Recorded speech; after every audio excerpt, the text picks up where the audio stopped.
It's like a Chevy Suburban that they've just got a mobile torture chamber attached to, apparently, because I'm not calling that a mobile home. You don't want to live in a plywood box with no window.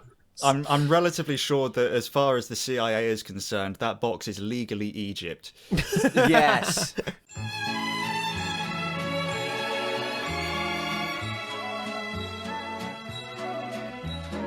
Right. We still don't really have an intro, do we? No, we just kind of appear. Yeah, we just kind of start talking. It's like arriving at like a drive-through, and we just like yeah, a drive-through where people come in and stop for like 2 hours while we talk at them, and then they leave. Yeah, we should do that. That should be we should do that. That would be a great gimmick. Just set up on like the A406 with like a big tent and in a lay-by, and people just pull in and we'll just chat to them for a couple of hours and they can go. Yeah. All right, this is now episode 6 of the wow, off to a great start. Hot Air Outtake podcast. Maybe we should have picked I should have picked an easier to pronounce name as well. Yeah. Every time I've seen the acronym written down, the letters have always been in a different order. I don't know if you've noticed the name of this presentation we're looking at, but the letters are not right. The Hot Out Air. Yeah, they are. The Hot Out Air. Yeah. Brilliant. Oh dear. Okay. Right. Yeah. Well, just about sums it up, really. No, let's just get right into it. At this point, I think we can't address it anymore. Welcome to 2025, everyone. Show and Tell's back. It's going to be the year of this podcast. It's going to be the one. It is. We're going to learn to spell it correctly eventually, one of these months. Right. Yeah, Show and Tell. It's back. We didn't do it last time because it was sort of a bit of an emergency guerrilla recording because so much happened. But yes, we're back. We're doing it again. And what prompted me to do this one was a non-car friend of mine, not into cars at all, asked me what the sexiest car is. Okay. And I have to think. Because there's many different angles of approach there. And, because it's like, is it sexy because you want to fuck the person driving it? Is it sexy because you want to fuck the car? Like, what angle of approach are we taking here? Do you want to be fucked as the person driving it? Yeah, as you sort of, yeah, exactly, yeah. And I'm sort of trying to approach this from like a fully rounded perspective, because sexiest, I think, doesn't mean best looking. I'd say that's true. Yeah. Because for me, the car I always come back to as the best looking car of all time that's, I will always come back to time and time again is the Citroen SM. Ooh, that's a good shout. Gorgeous vehicle, but it's a little bit too sci-fi to be sexy. Yeah. It's a little I know bit, what you mean. Also, and also like the whole hydropneumatic suspension thing, like I think that's awesome and cool. But yeah, exactly. It's a bit nerdy. You have to explain it, and that's not sexy. I think it's also the reason why it can't necessarily be like my immediate thought when you asked this question was, well, it's the Miura. But is it what's sexy about climbing out of a very, very hot cabin, probably quite unelegantly from a vehicle? Exactly. Just, I don't think... I'm not sure I agree with you on the Miura there, though, because I think the Miura is one of those cars that you don't even need to be in it. Is that like its mere existence does things to people. True, you don't need to be, but I think the process of being in and out of it, getting in and all that, has to be a part of it, because otherwise cars aren't, they're not cars. Does that make the Skoda Kodiaq the sexiest car in the world?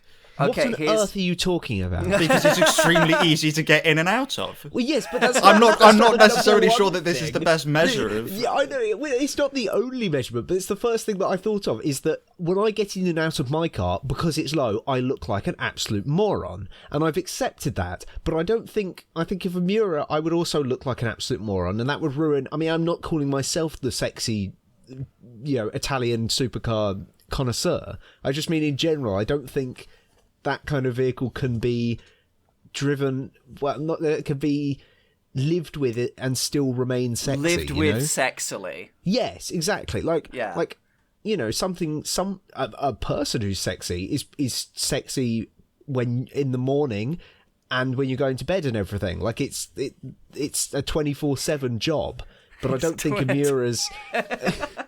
I've got all red here. I don't want to talk about this subject anymore. It's fine. It's fine. I like the philosophy. I'm definitely thinking too agree much with about you. this. I think maybe. Yeah, but sorry, the ideology I agree with you on, definitely. Because like the other car that I think, like the other car I come back to as being possibly number 2, my favorite looking car of all time, is the Jaguar Mark 10 / 420G. Ooh. Incredible looking vehicle. A saloon can't be sexy. Or at least it can be sexy. It can't be the sexiest. I would agree with that. I was about to throw hands, but yeah, it can't be the sexiest because it's making concessions to like practicality and function. But at the same time, even if it's a coupe, there needs to be... Like, it can't just be pure speed and track focused, because again, in its own way, that's kind of a bit nerdy. So I'm struggling to understand the rules you're laying out here. I was hearing the silence of disagreement. We're getting very Top Gear Cool Wall about this. I think concessions for practicality make a car less cool, but a car as impractical as the Miura is less sexy as a result of it being difficult to use. Yes. Correct. Where's the middle ground here? I'm assuming the middle ground is the cars on this screen. Yeah. But yeah, this is just the sort of my shortlist that I created. Of course, this is incredibly biased for my own personal taste and is also very revealing of it. But this is like the 4-car shortlist I had for what I could, within my parameters that I established, the sexiest cars of all time. We have Lamborghini Islero, Maserati Ghibli, Aston Martin DBS V8, and the Jensen Interceptor. Fabulous selection. It's very hard to disagree with any of these being candidates. I don't know if this is like... I mean, I know obviously this is your show and tell, but I feel like some element of debate may be in order. Oh yeah, no, I'm opening up the floor. Because I'm fully opening up the floor because I want input. As much as I love it, I don't think the Interceptor belongs here. Oh, that's wrong. Oh, that's so wrong. No, come on. You're right. You're right that there is a car on this screen that doesn't belong here, but it's not the Interceptor. They're cool, but they're not sexy because they're a bit of a joke. They are. It's attractive. It is cool, but I would not look at that and think that's a sexy vehicle. It's brutish. It's also a bit comical. Most brutish there. I mean, I don't. And that's why actually when I was having this conversation, because there was another person present when the question was first posed, and they are also into their cars a bit. All their choices were 70s muscle cars. And for me, personally, a muscle car is not sexy. They're cool, yes, but no, they're too brutish. They're too corporate as well. Yeah. There's no sense of where fine craftsmanship going on.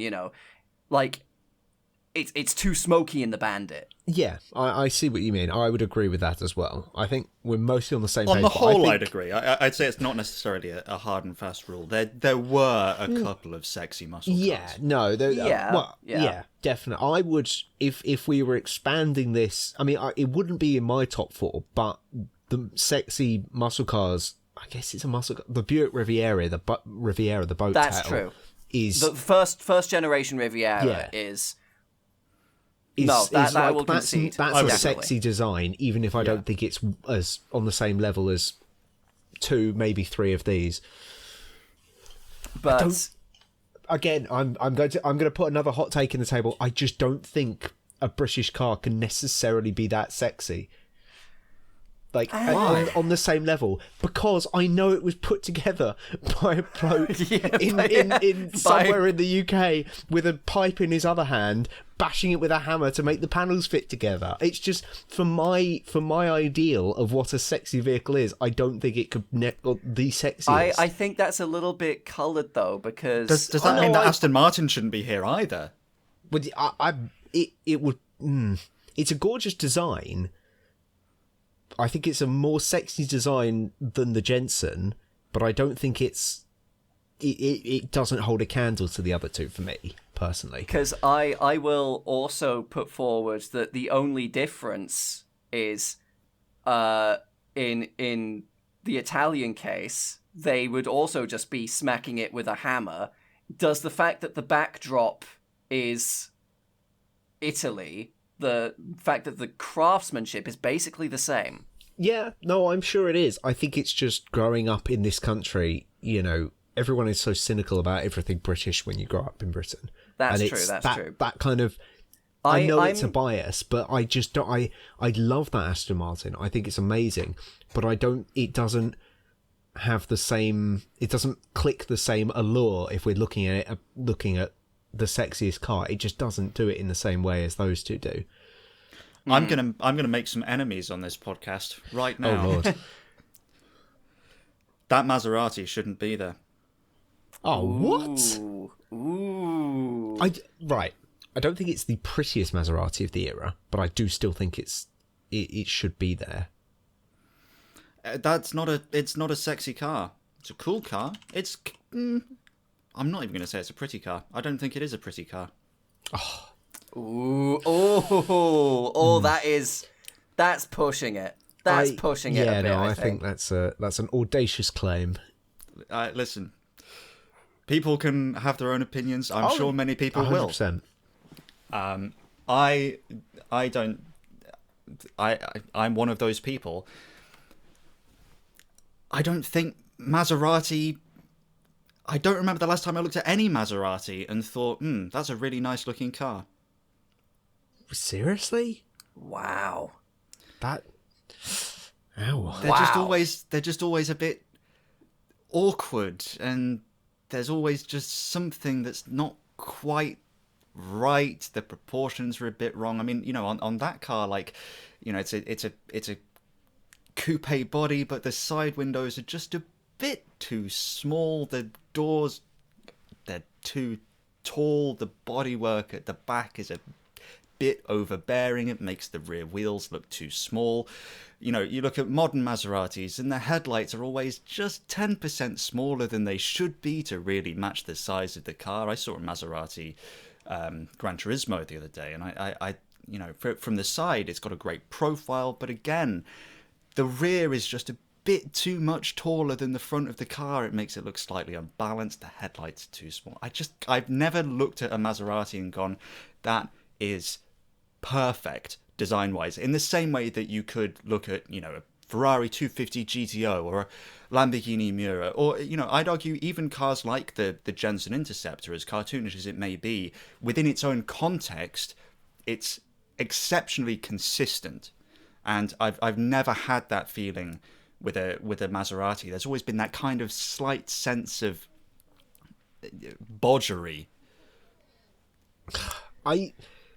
I do kind of get what you mean when you say about the sense of bodgery when it comes to Maserati, because I feel like that's kind of been their whole existence when it comes to road cars, really.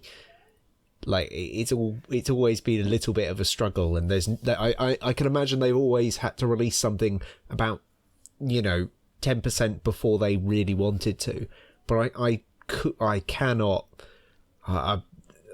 There are words. There are not words. Apparently, I just can't fathom the fact that you can't appreciate the beauty of a Maserati. Really, I will agree that the Ghibli there, like once you pointed out the side windows, I kind of get what you're getting at there. And it is also not, I think, the Maserati from that era I would have again. But that's not what I'm trying to base this on. I'm trying to base it on what's the sexiest. From that era, I would probably have a Maserati Mexico, which was essentially the two-door coupe version of the Quattroporte. And I think the Mexico is sort of in the realm of what you were saying, more consistent in its own logic of how it looks. But it also just looks a little bit too plain. It's why, again, one of my favourite Jags besides the Mark X is the XJC. There's a reason it's not here, though. It's just a little bit too plain. Yeah, I think it's fair to say that for a car to be beautiful, it has to be, there's beauty in flaws to a certain extent, but it depends on what the flaw is. Yeah, there's like there is kind of like a brutishness to the Jensen and the Aston. The hood scoop on the Aston, from a design perspective, is horrendous, but it does add something. It adds a bit of drama. It adds a bit of it adds a bit of uniqueness and character to the car that I do think makes it a sexier vehicle. But the design flaws with the Maserati, I find them much more off-putting than charming. Well, can I just ask, though, does this mean that I'm possibly sensing we may be somewhat on the same page about, out of those four, which is the sexiest? Yeah, I was about to say, none of us has said anything about the Islero. Which is the sexiest car on the screen right now. It just is. Yes, I think the Islero, at least out of this selection, if no one comes up with a better idea later on, the Islero might be the sexiest car in the world. It is just fabulous, isn't it? Look at that. Yeah, it's in that color too. What a great color! It's a fantastic color. So, I mean, I think also that yellow on the Aston is incredible. But oh my god! But that lamp is, pop-up headlights. It's not an amazingly fussy design. All the lines are fairly straight. They're not bulbous or curvy, but they're just so impeccably placed. If I had one criticism, the crease going down the side is not quite the right distance from the top of the front wheel arch. That distance should be slightly bigger, or they should line up. The fact there's just a little bit of flat bodywork between those two things gives me a little bit of I just wish that was slightly different. But other than that, there's no criticism to be had. I think it's fabulous. Yeah. Initially, I was agreeing with you, but I'm also trying to imagine it being slightly higher, and I don't know. It being slightly higher kind of throws it off a little bit for me. I'd say it should probably line up perfectly. I'd say it should probably cut exactly through the very top of that wheel arch. But even then, that's an incredibly minor flaw to have. It is indeed. Yeah. There we go. That might be it. Leave your suggestions in the comments, please. But there we go. I think I think the general, this is an interesting topic to bring up because I've never really thought about what the kind of sexiest category of car is overall. But now that you've said this, I definitely 100% agree that it's a front engine. I would even possibly have to say V12 Grand Tourer. But maybe that's part of the reason. I don't know. There's also a reason why there's no Ferrari on here. I don't think, bear with me, I don't think Ferrari is sexy anymore.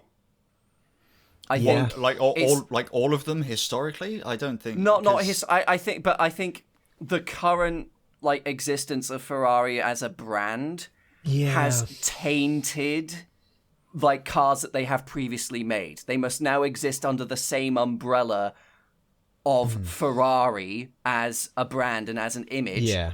And I don't think it's that sexy anymore. It's too commercial. I have a very similar feeling about Lamborghini though, and it doesn't necessarily taint my view of cars like that.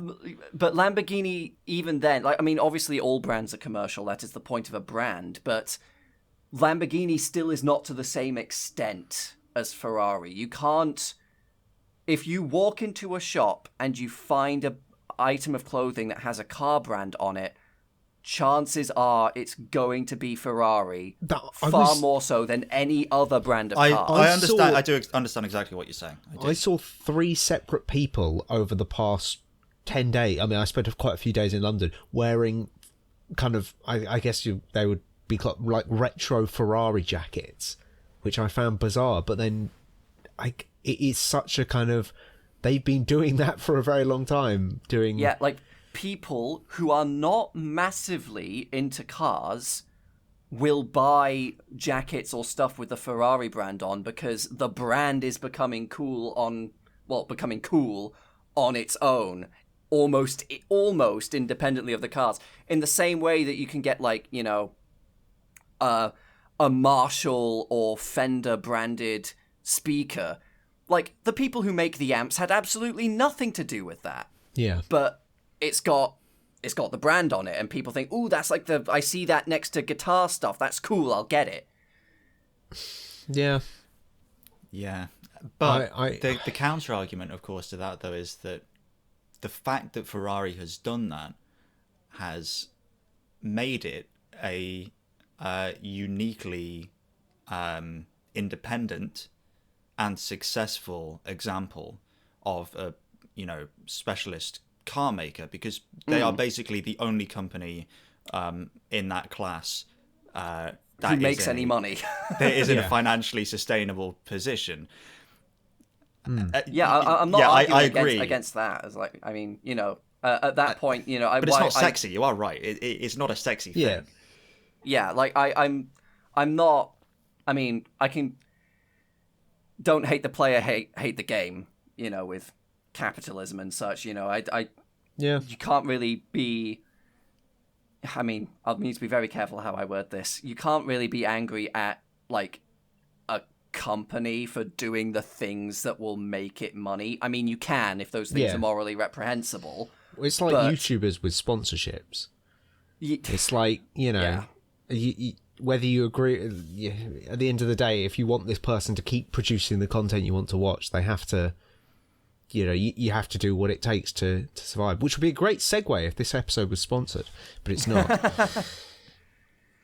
But yeah, I get what you mean. Like, I think Ferrari, the fact that it's still going now, and the fact that in general they are able to keep to what you would expect Ferrari would want to make. I mean, I know, as a total entity. Aside. Yeah, that aside, there's generally, I don't think, apart from that, there's really a Ferrari that exists that doesn't seem like a Ferrari, if that makes sense. Well, I think with a lot of other brands, they have multiple vehicles that are just not in keeping with how you would expect the company would want to produce cars. I think credit to Ferrari, but I do think it's somewhat... I just can't... Like, you look at a 250 GTO and it's a gorgeous, beautiful vehicle, but the logo is also the same that you see on bright red hats every time you go out. And it's, I don't know, I get what you mean. As much as I hate to have the appreciation of cars tainted by capitalism and all that, it just is, really. It cheapens the brand. Yeah, I can't disagree, unfortunately. I think for the problem I have with Ferrari is I think that kind of that attitude of commercialization, I think it has leaked into their vehicle development in a way that is materially detrimental to the brand, because I don't think merchandising is in itself going to damage the brand, but I don't think Ferrari are making the best Ferraris anymore. I think they're making the Ferraris they know they can sell, and that is not sustainable in the long term, I don't think, for a company like Ferrari. I think the first warning sign was the Pura Sangue. If, like the I don't know Italian for 12, but like the 12 cylindry and all of that, I don't hate. I quite like I think it's in Italian it's the 12 cilindri, isn't it? I quite like that car. Thank you. But I don't know, like the 296 GTB does not excite me. Is it the F80? Their like new flagship one that, again. Yeah, maybe I'm just getting older. Maybe Ferraris just like aren't exciting to me anymore because I'm not a small child. But they don't make them like this anymore. Yeah. They don't make them. No, I kind of get what you mean, but I still feel like even in the least Ferrari of Ferraris, there's still more Ferrari than the least Lotus, you know. And that is absolutely true. That is absolutely true. Oh yeah. They could be a lot worse. I mean, it's a cheap shot going for Lotus. Maybe actually though, that is part of the problem. Maybe the fact that Ferrari is still Ferrari is what cheapens their older cars now. Because you look at Lotus, to me, Lotus's new cars don't cheapen the old ones because it's so definitively a different company. Sort of like the fact that they've sort of, in a way, died, been reborn, and moved on. It's like, you know, it sort of allows you to idealize the older vehicles in in the same way. It's an interesting kind of philosophical point, because they're both brands that are still, like, you know, on paper around making the same general things, but the way that we perceive them is completely different. Well, at least we as us three, it appears to. Other people may not care, but I'd hazard a guess that most people probably don't care. No, but that sentence could be attached to pretty much anything that we've ever said on this podcast. It's true. Most people listening to this podcast probably care, and that's what matters. Or they're like, you know, doing other stuff and they're not really listening, but you know, that people listening to this podcast will say you're either right now playing Automation, Hearts of Iron 4, or City Skylines. Yeah, or probably because I know quite a few people who listen to podcasts while driving to kind of keep themselves alert or whatever. You just missed your exit. Sorry. At some point randomly in the podcast, we need to like play a little sound effect that's like a really loud warning light ding or something. Just the BMW chime, you know, where it's like, is it cold outside? Has my third piston just exited the block? Who knows? Right. We should probably move on to the next one, because we've been talking about the first slide for half an hour. We do that. We're very talented at that. It's our USP. Fred, would you like to show yours next?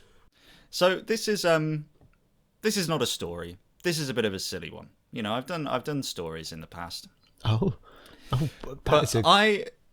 So let me tell you how I arrived here. It's not a long story. Mm-hmm. Did you sleep overnight? No. I was on Blue Sky. You can follow me on Blue Sky if you want to. There will be a link in the description. Binman, make sure there is. Ooh, like a shameless plug. Absolutely. We're half an hour in. We can do that now. Yeah. Anyone left, you're on board with us. We can chill out now. Get ready for 3 consecutive BetterHelp spots.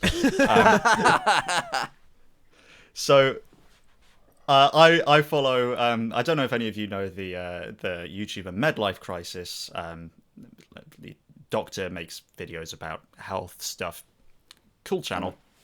Anyway, I follow him, Dr. Rohin Francis, and completely unrelated to anything that he usually does, he posted a picture that is in the top left of that PowerPoint slide, and it is what can only be described as insane. That is a Land Rover Defender six-wheeler, which was apparently not long enough because it then also has even more on the back that's clearly been cut from another Defender due to the fact that it has two fuel filler caps. And it got me wondering about what what? That's it. Just what? Yeah. What? So yeah, I went on the hunt for insane-looking motorhomes, and I don't really have a point on any of them. I just think it would be fun to talk about. Yeah. Yeah. Observations to be made. Many. I think starting with the Land Rover. Yeah. Firstly, can I just say, like, so that's a massive car.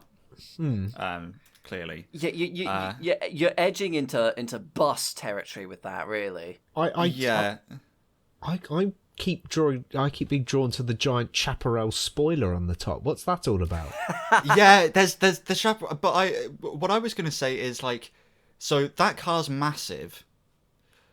Do you reckon you could sleep in the back of that, couldn't you? I mean, that's clearly why they've extended it that much, right? So why is there also a tent on the roof? Yeah. It's an ensuite? I don't know. My theory currently going, because, like, unless the interior of that is also completely decked out with, like, cooking stuff and whatever.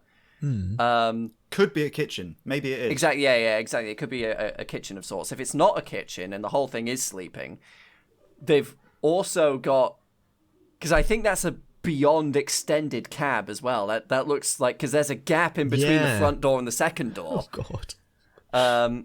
My possible theory is that there's a tent on top as well, because he's, like, taking a whole group of people. Like, you sit in the front, in, like, the front door and the second door, and there's a row of seats possibly, and you take, like, 6 people with you wherever you're going, and then some people sleep in the back and some people sleep in the tent on the top. This could be like a 2 or 3 bedroom apartment. Yes. Yeah, I think it's well, firstly, I think it's fantastic. Secondly, I really don't believe it should be road legal. That is the fact that I can go out the fact that I can be driving to the shops and there is a non-zero chance that I have an accident with that vehicle makes me deeply afraid. Well, imagine how Americans feel. Imagine how the people feel that we're about to move on to with the other things. Yeah. Oh yes. Well, I guess that's perfect then. Unless we've got more we want to say about this Land Rover. No, I think we've covered that. God, hang on, no, I've just had the thought. What engine does that have? Oh. It's probably got a 2.5 litre diesel, and it probably, like, screams in I was about agony to say, anytime you're you try going down to the move motorway, anywhere. it's going... Yeah. Bloody hell. I did actually see a video got recommended to me recently of someone who had replaced the engine in their Defender with the JCB engine from, like, one of the like, front loaders. Right. Oh. It was like a 4.9 litre straight 4. Nice.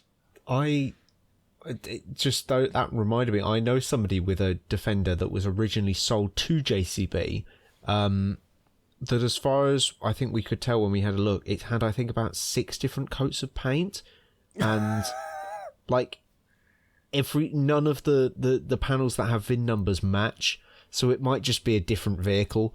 But that's the thing I love about Defenders, is that I don't think there's a single Defender left on this planet that doesn't have some ridiculous story attached to it. They're like old dogs when it comes to, like, the level of things that they can survive and the endearment that I think the owners have for them.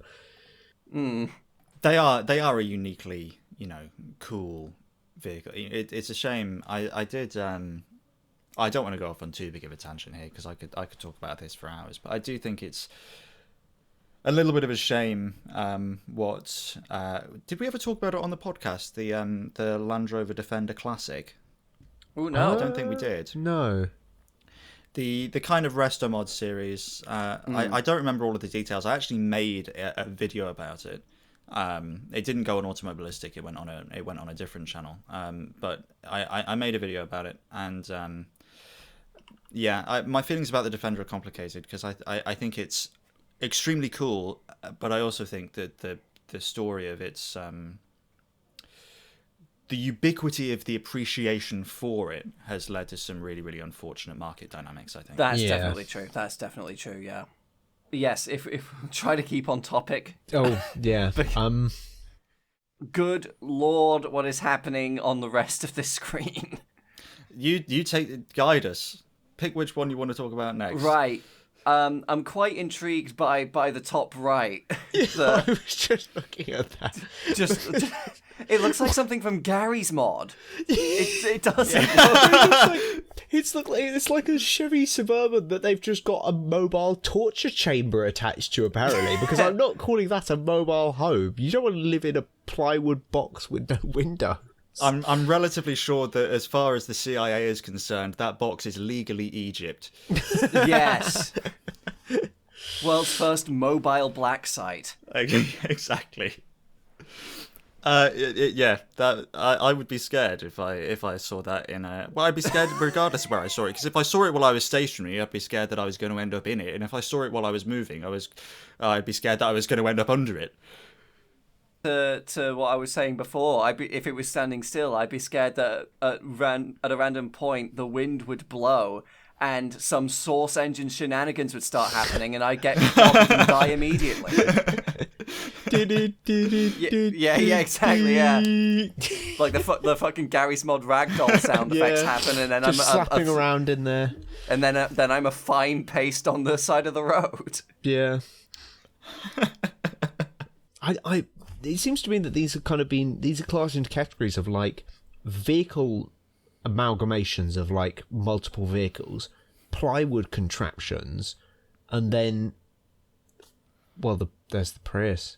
Well, we'll get to that. We'll do that one last. We'll do that because contrary to what we've said about everything so far, I'm a fan of the bottom left. I like that. I'm supportive of that. It's That's very good. extravagant, isn't it? It's they've committed, you know. It looks homely. More so than the plywood box.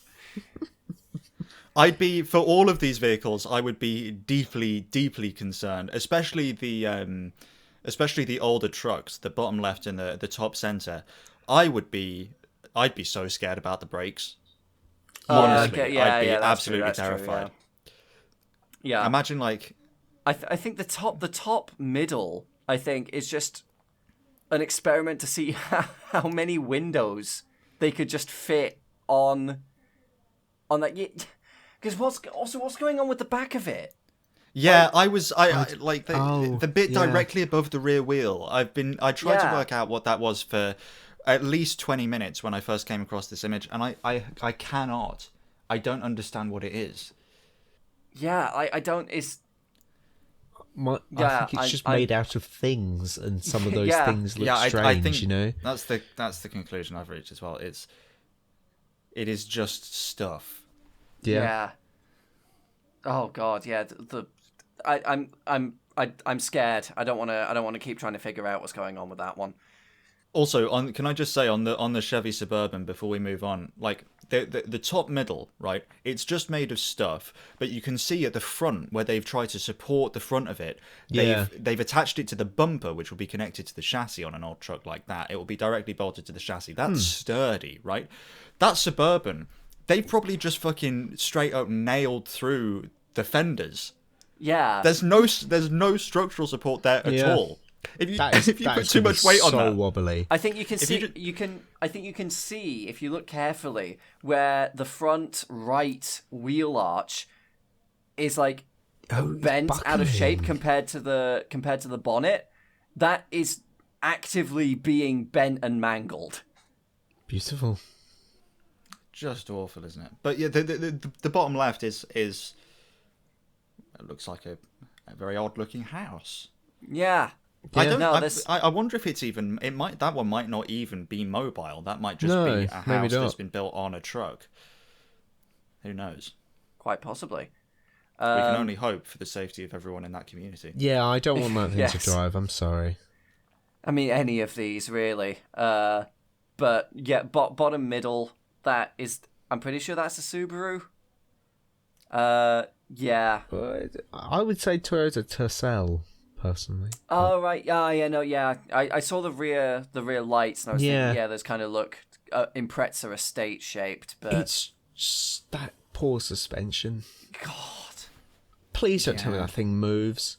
Can it just be like a permanent, like, if you want somewhere to live, you have a car and you build, that's fine. Cool. Do your thing. Please don't drive that where other people are. I think it does. I think it probably does. Probably, yeah. It's the unfortunate thing. It's just I mildly imagine lethal. I can't imagine it gets great fuel economy. No. Well, any of these, or really, very but- great steering response at any speed above about 15 miles an hour for similar aerodynamic reasons. Yeah. Yeah, that's probably the most worrying of them all, to be honest. It just looks absolutely. very Absolutely, uniquely hands down. precarious. Because, like... Yeah. Because at least with the Chevrolet, I can see where attempts have been made to affix it to the vehicle. Yeah. And all of its faces are made of ostensibly solid material, which is it got to be at least somewhat advantageous to the structural integrity of the thing. Most of that bottom middle one's made of sheets. Yeah. That's one of those images that feels like it's predating a disaster by like a few minutes. Please don't drive that. And then finally the Prius. I have actually seen, like, that is ringing a bell. I think I've seen that before. I have also seen a very similar setup on a Saab Yeah. 900, I think. They call them the Topola campers for Saabs, and they also did them for, I want to say, Ford Sierras and Granadas or something. But the way they work, I used to be really like deeply interested in these, so apologies. But the way that they work is you actually take the boot off, and then they're kind of affixed to the that's mountings in there, so they're already attached without having to have extra stuff, and they're aerodynamic. They're really cool. I would love to have one. Feel free to say that I'm completely wrong on this. Maybe this is just my own mind, but the side profile is exceptionally phallic. Somebody slapped a schlong on their Prius. Yeah, well, that is what it looks like. It does, yeah. Yeah. It's also got no windows. And how would you? Is it just like is the long bit? Is that where you sleep, and then there's just some space I would to stand presume up? So, yeah. I've got absolutely no idea what the actual internal structure is of that thing. That thing. That fucking thing. I will say that I hate.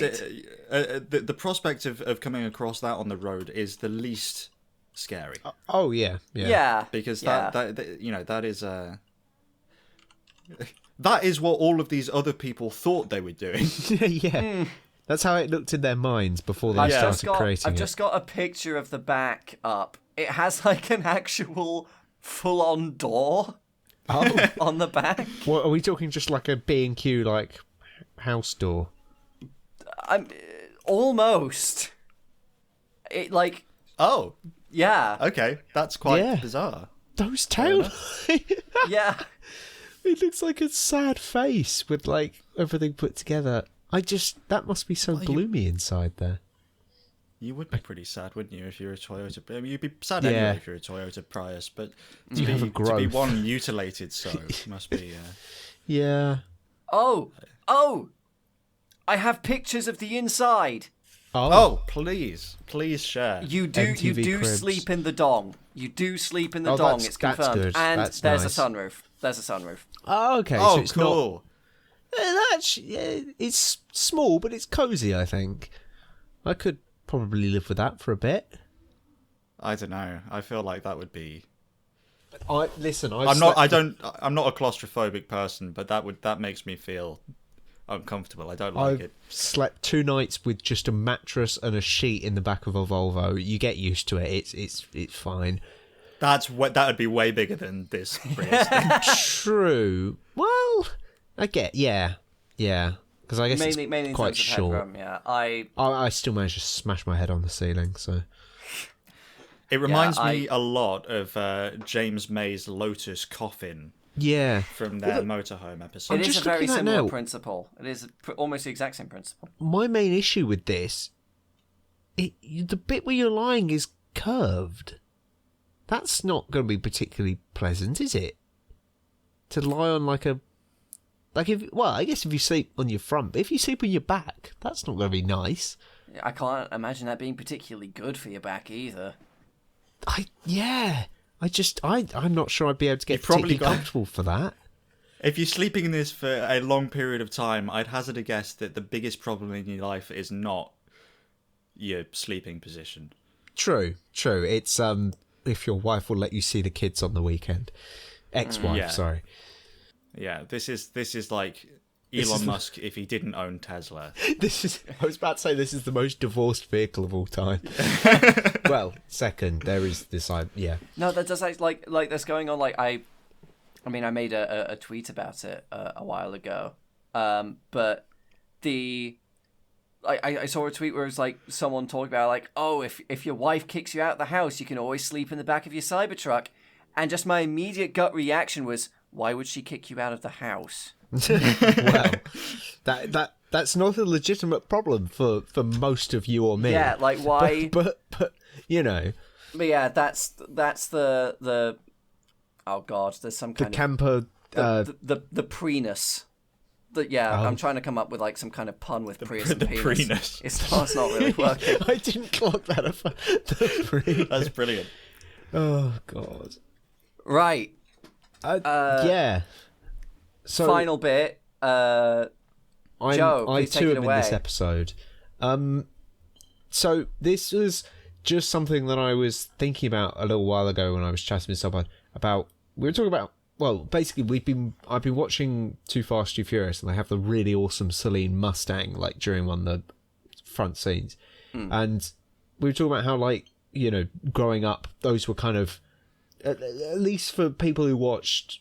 Who watched Too Fast, Too Furious and other movies like that and had enough of an understanding of how kind of tuning companies worked.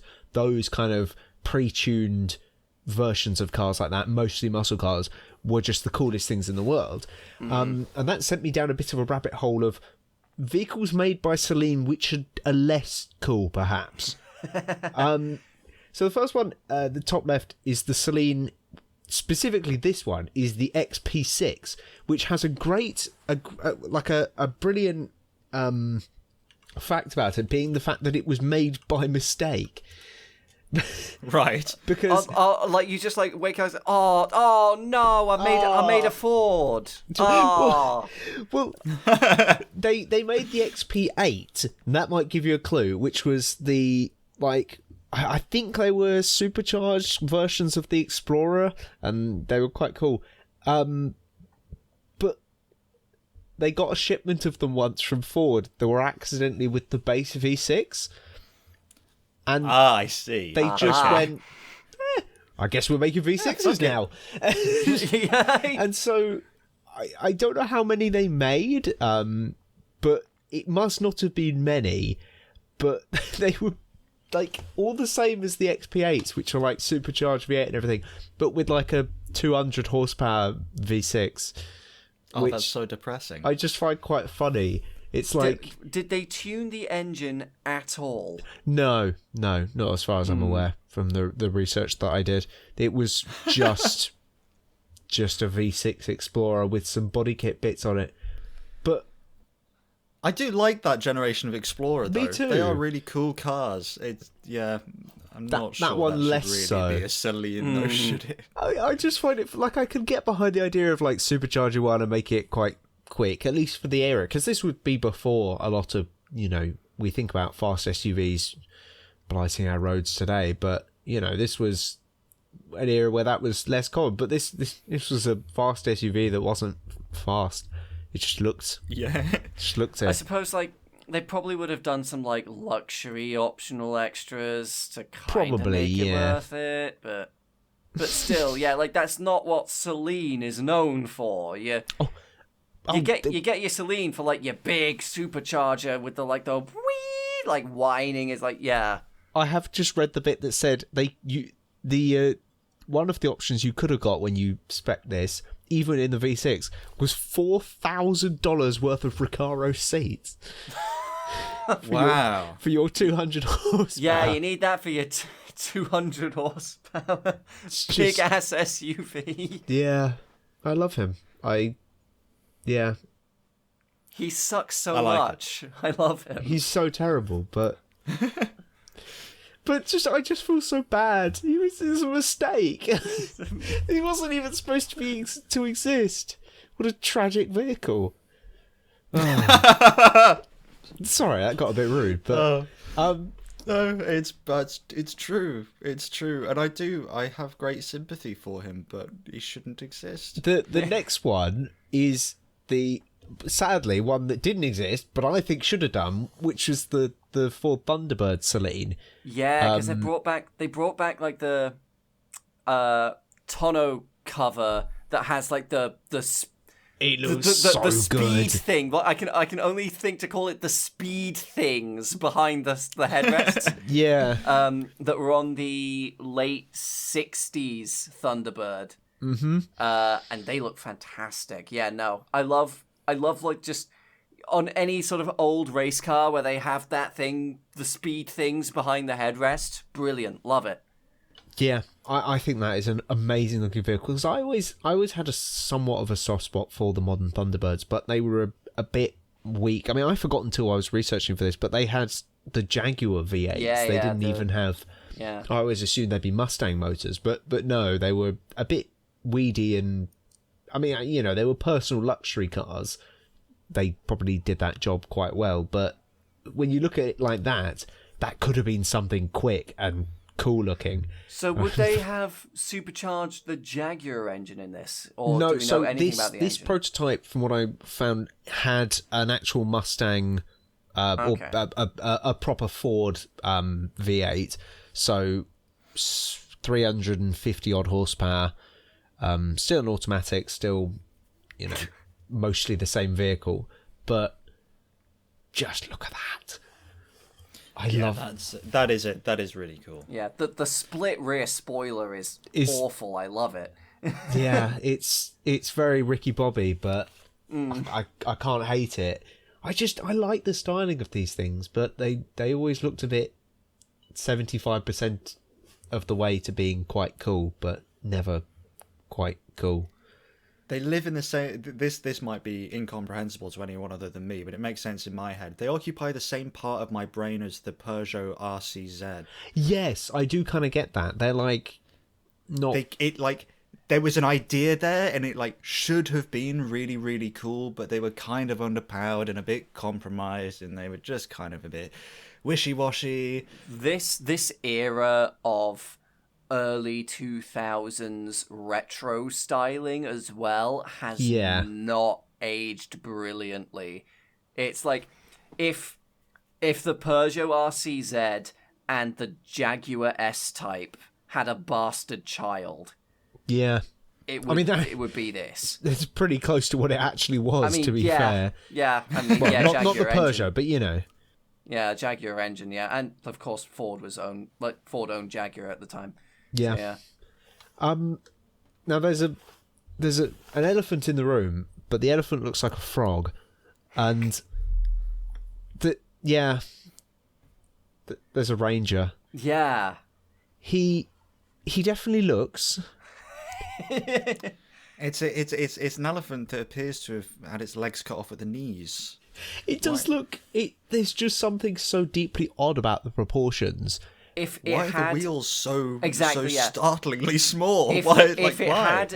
had bigger wheels, it would be fine.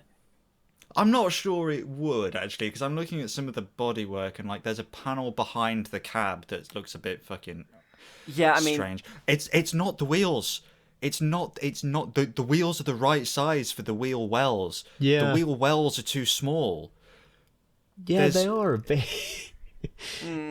Almost comically so. Like, the more I look at it, especially for like a performance truck, and given the kind of brutalist design of this car, there's a lot of like flat surfaces and bodywork, and then there's that big body color bumper, and there's just tiny little wheels, and it looks like it needs more tyre as well, I would think.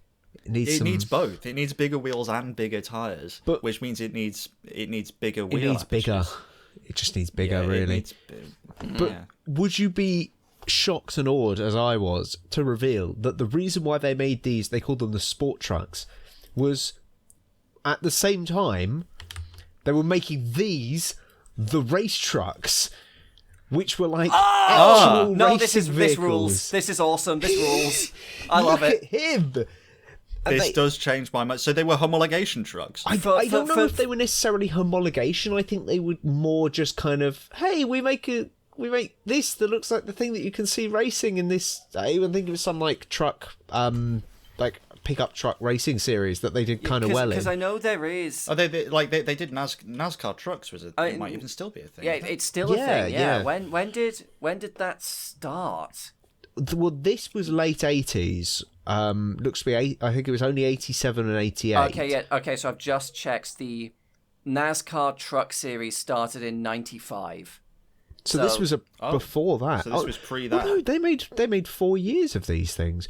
But yes, I think it was a kind of like, we're making these, so if you want that for the street, I don't know if it was a direct homologation thing, but they did even in like the 80s, they were doing homologation stuff for NASCAR, like the Pontiac 2+2, I think, was it? The aero now you've moved the race truck out of the way again, though. That road truck does just look really gopping. The thing I find quite funny about these, comparing them here especially, is the fact that like the race truck is completely standard Ford Ranger pretty much, except for necessary racing bits, and the road one is completely aero kitted, but with none of the actual performance differences. The only identifiable part I can share that I can see that they share is like the racing truck does also have the wider wheel arches. And that's it. Yes, yeah, that's it. Not the same wider wheel arches though. Like they're completely different shape.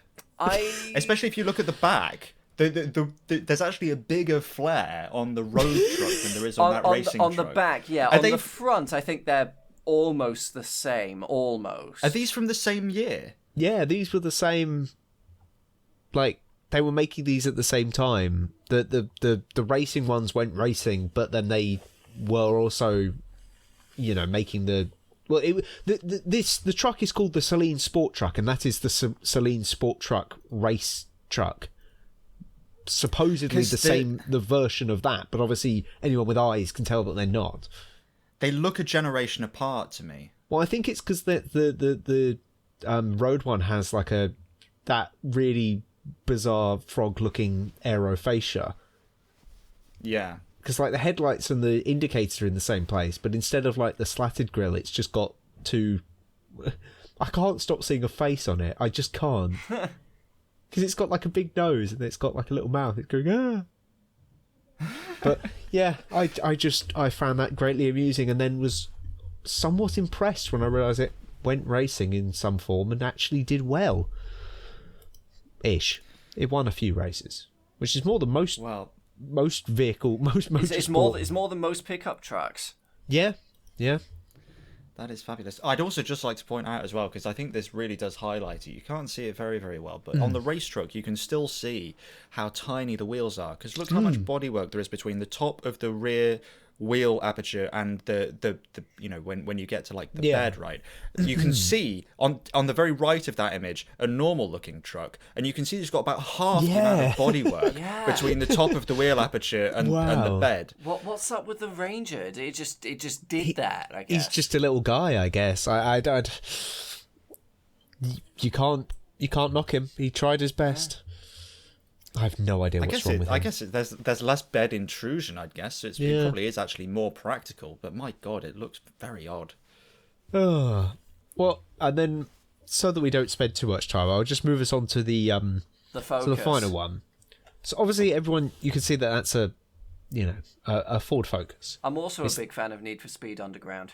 Me too, and it's also the weird like Mark 1.5 Focus that they got in the US, which make me mildly uncomfortable because it looks like a Focus, but that's not the face that a Focus should have. Yeah, the weird This was grill, the don't like it. Well, I'm going to read you out the name, and you can try and guess what this thing's party piece was. This is the 2004 Saleen N20 Focus. Right. It is Need for Speed Underground. It really is, isn't it? So yeah, they got a Focus and put NOS in it. Brilliant. It wasn't even Excellent. a particularly fast Focus. Like it wasn't an RS or anything. I don't even think the It Americans was got just those. a regular Focus that they put a It was a riced out body kit on, and then put nitrous on put it. nitrous in it. And Please yeah. tell me they put a fart can on as well. If only I'd bought shares in whatever company makes Ford head gaskets the week before that was released. The other thing that they didn't change that I was finding in an article that I was reading about this, it still has rear drums. I was about to say, Of yeah. course- I of just course it does. clocked that. You Of can course it see does. you can see You a can lot see of the ground. light. You see a lot of ground through Yeah. through that rear wheel. So it was Oh, God, it was a that's completely awful. standard 2.3 4-cylinder with 152 horsepower. Would you like to guess how much they claim the nitrous added? I'd be. Like, think about what by you the way think you would said be that, I'm guessing safe. they're claiming it adds quite a lot. Well, I think about hope what it's you probably would not more reasonably- than 50 horsepower. But What would you reasonably think that you could get away with adding onto a 2.3 Focus engine? Just give me a number. Throw me one. I'm gonna 210. I'm scared to go above 210. in total, not an additional 210, I'm guessing. Yeah, in total, yeah. Yeah, Well- I'm guessing you might be able to get it up to 230. You're pretty much bang on. They claimed that the nitrous added an extra 75 horsepower, Yeah, which is frankly terrifying. that is terrifying. That's like Jesus. more than 50% additional power with the flick of a button. The final piece of information that I would like to kind of I'd like to just tell you what you were getting when you bought this thing with standard Focus engine and drum brakes. So it came with all the kit to add the nitrous, but it didn't actually come with any nitrous. You had to buy that separately. You had to go out and buy the nitrous separately, and when you did, you voided the warranty for the engine. So you go out, you buy the nitrous for your nitrous Focus, the engine bows up, and Saleen go, "Why'd you do that? We never said we warranted that. You're ridiculous Why the fool." hell would you put nitrous on? By the way, we have a man who sells engines. Would you like to meet him? This is just So it was Saleen who were buying shares in companies that make Yes. head gaskets. Oh wow, that. just man. Oh, Born you in the guys. USA, I was. Would you? So That's absolutely fantastic. it's just a comical vehicle all around, really. So yes, that is 4, I guess 5 Saleens that would shock you. Yeah. We could make an article out of this. 5 Saleens you never expect. But yeah, God, yeah. Right. Wow, that was amazing. That was fabulous. Right. Now the news. Well, it's good timing. We actually got like something right for once. yeah.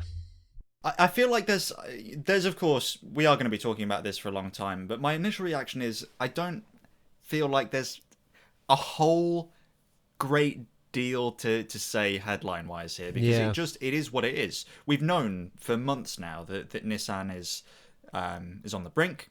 Yeah. And it became clear in probably October or November that if Nissan was going to survive, they were going to need a bailout of some sort. The way this is being framed, though, I do find slightly interesting, because it's being framed as a merger, and like I saw a great piece of spin today on topgear.com, and it was Honda and Nissan consider merger to better tackle the Chinese market. It's like, no, that's not what's happening here. Yeah, no, what's happening here is Nissan's going bankrupt and Honda sees an opportunity to grow their market share. That's fine, but there's no anti-China strategic master plan here. One of these companies is dying, the other one is doing fine and is going to buy them. All that's made me think of is like Rose and Jet consider merger on big floating door to combat Titanic waters. It's like it's not a position they wish to be in, that they've decided to make as a because they want to. One of them is circling the pan and the other is seeing an opportunity. Yeah, this is something I've increasingly learned when researching my various things. Whenever there's a merger of companies going on, it's never a merger. No. Well, you do occasionally get mergers of equals. Now and then. Very rarely in the automotive space. But especially in the automotive space. This is definitely not one of those. Like, they publicly brand it as a merger because they don't want to tarnish like the brand of one of them, and they know that they're going to be going hand in hand from now on. Yeah. Like, back in the days of AMC, it was publicly branded as a merger of Nash and Hudson. No, it wasn't. Nash were buying Hudson. This is being branded as, it's a merger of Honda and Nissan. No, it's not. Honda is buying Nissan. Yeah. Yeah. I guess, I don't know. I'm guessing that it's been made clear to Honda, that the Japanese government would be friendly to this, and would be friendly to Honda for keeping Nissan a Japanese company.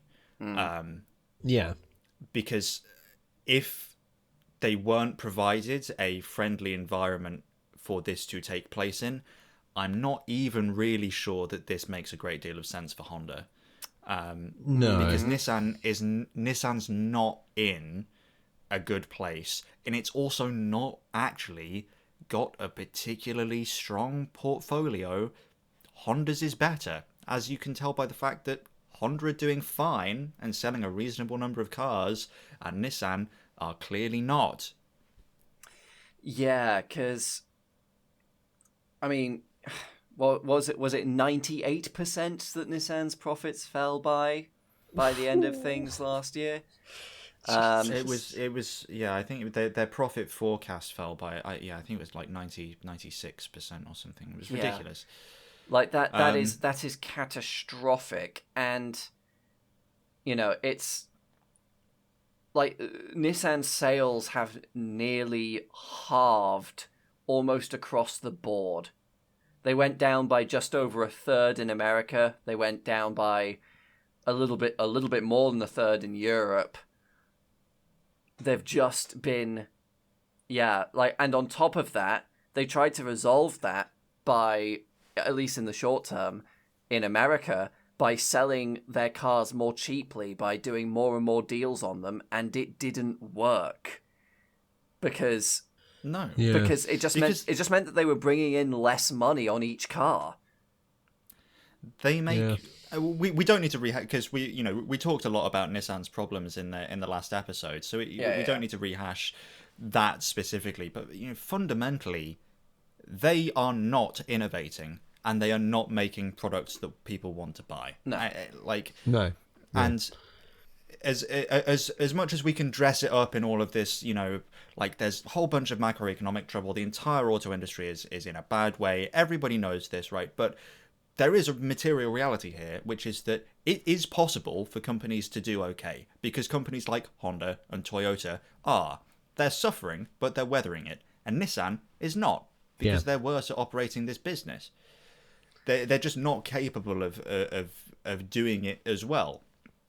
And I guess if Honda is doing well enough that they can absorb the short-term strain of taking on Nissan, and they're able to. I mean, Honda's always had aspirations to rival Toyota. Yeah. Maybe they believe this is their way of doing that. Because as much as we, have talked about how much Nissan suck, the amount of infrastructure that Nissan has, the amount of capital at their disposal is monumental. Yeah. Like, Nissan is still huge. They have a huge number of factories around the world. They do have the capability to produce hundreds of thousands, if not into the 7 digits of cars each year. Yeah. They are a huge but very sick giant. And if Honda can capitalize on that, like, to its biggest extent, that will put Honda in a fantastic place. Yeah, sorry. It's just better for anyone involved, but in this case for Honda, to catch them while they're falling rather than letting them fall and then picking up the scraps. Because if they can turn this around... I'm not sure that's true. I think Honda would get a better deal if they let Nissan go to bankruptcy court first. It depends. It depends. Like, maybe they get a better deal on buying certain things, but they also might not be able to, like, I don't know what Honda necessarily wants from Nissan specifically, but they might not be able to buy everything that they do want from Nissan. This way, yeah, sure, they're getting all the bad stuff as well, and maybe getting it at a price that they could get for cheaper if they took advantage of this later on. But currently, the way that it exists, they are getting all of Nissan, which means all of the bad, but also all of the good. Yeah. From whatever Honda wants from that. And I also think, from what you're saying about the Japanese government being favourable, I was about to say that, yes, as well. Yeah. It may be it may be rewarded for them in some way that they don't let it get to the massive international news story. Yeah, I agree with that entirely. Nissan I think failing. There's definitely some truth to that. 100%. But God, who would have thought this a decade ago? Eh? I worry that the timing on this is better because they're merging at the worst possible moment for the industry, right? Which means that hopefully, fingers crossed, assuming no, major macroeconomic shocks, the future should only really be better for companies like Honda and Nissan. Yeah. But there is always that slight worry that, is this just going to be another Stellantis? Yeah. Is this a healthy company that has aspirations that are slightly too big, taking on slightly too big of a risk and slightly too much debt in order to meet goals that it's just not really ready to meet? Yeah. Maybe. But I also think it's important to clarify at this point, like, while these talks are serious, and I think, I don't know, I'm kind of 50-50 on whether it will go through. Maybe leaning more likely that it will, but, like, there is a chance that this doesn't happen. This isn't completely finalized, I don't think, yet at this point. No, I don't believe so. Yeah, but I think it is also interesting to think, like, what would Honda do with Nissan as a brand, really? Like, because they compete in really similar market segments. Like, I mean, they could pull like a Skoda Seat VW setup. I think that's probably what they do. Yeah, I really do. I think Nissan would become. To be honest, I reckon Nissan would probably become Japan's Dacia, because that's like the natural market fit, isn't it? I mean, people don't look to Nissan anymore for, like, quality and luxury. I would peg Honda as above them in the market pecking order. Yeah, I'd agree. I guess there's Mitsubishi involved as well. Oh, God. So who knows where that fits in? Oh God, Infinity. I think the Infinity's dead. I think they'd be absolutely I think there's to bring that only like Infinity they'd have to get rid of. The one thing though from Infinity I think they would keep is the Infinity version of like the big whatever like the like Those the really still sell well. the in really the US, big I like think. Nissan Land Cruiser. The Armada. effectively. No. Yeah. Well, I know what you mean. The Like Patrol. Is it still called the Patrol? I think the Patrol's smaller than what I'm thinking of. It might be the Armada. the I think it is big the Armada. one. Basically, I know the what you're big on about. one, yeah. Yeah. Like, Honda doesn't have anything that's like that in its own lineup or the Acura lineup. So No. I think they keep Infinity around if just to sell the big SUVs. Yeah, maybe. At least in something the else I short wanted term. to At least in say. the short to mid term. I'm slightly the primary obstacle I see to this happening is Renault. Renault 'cause already sold Renault- off a lot of their stake in Nissan prior to this, though. They still have a pretty sizable chunk, and the fact that Honda and Nissan have come out publicly and said we want to do this does mean slightly that Renault might have Honda over a barrel when it comes to negotiating how much they have to buy that stake for. Yeah. That's a good point, yeah. Because Renault are Which- also, as far as we know, not doing terribly.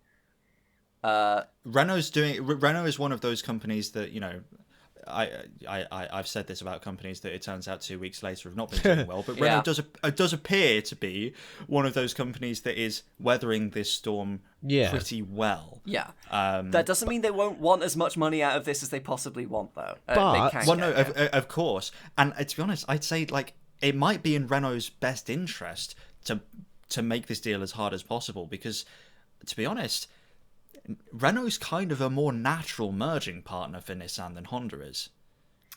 Yeah. Renault might actually want Nissan for themselves. They're already quite tightly integrated. They already do platform sharing. I have had that thought already before, but I think the reason why they didn't go through with that, because if they did want to merge, they wouldn't have sold off started to sell off their stake in Nissan prior to this.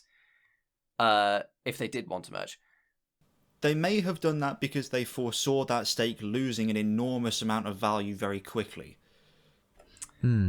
Yes, but So, when it comes to deals like this, the financial disclosures move very, very slowly. So, Yeah. like it's for all we know, it's possible that Renault bought back a portion of the stake that they sold off once the market decided to devalue Nissan by 50%.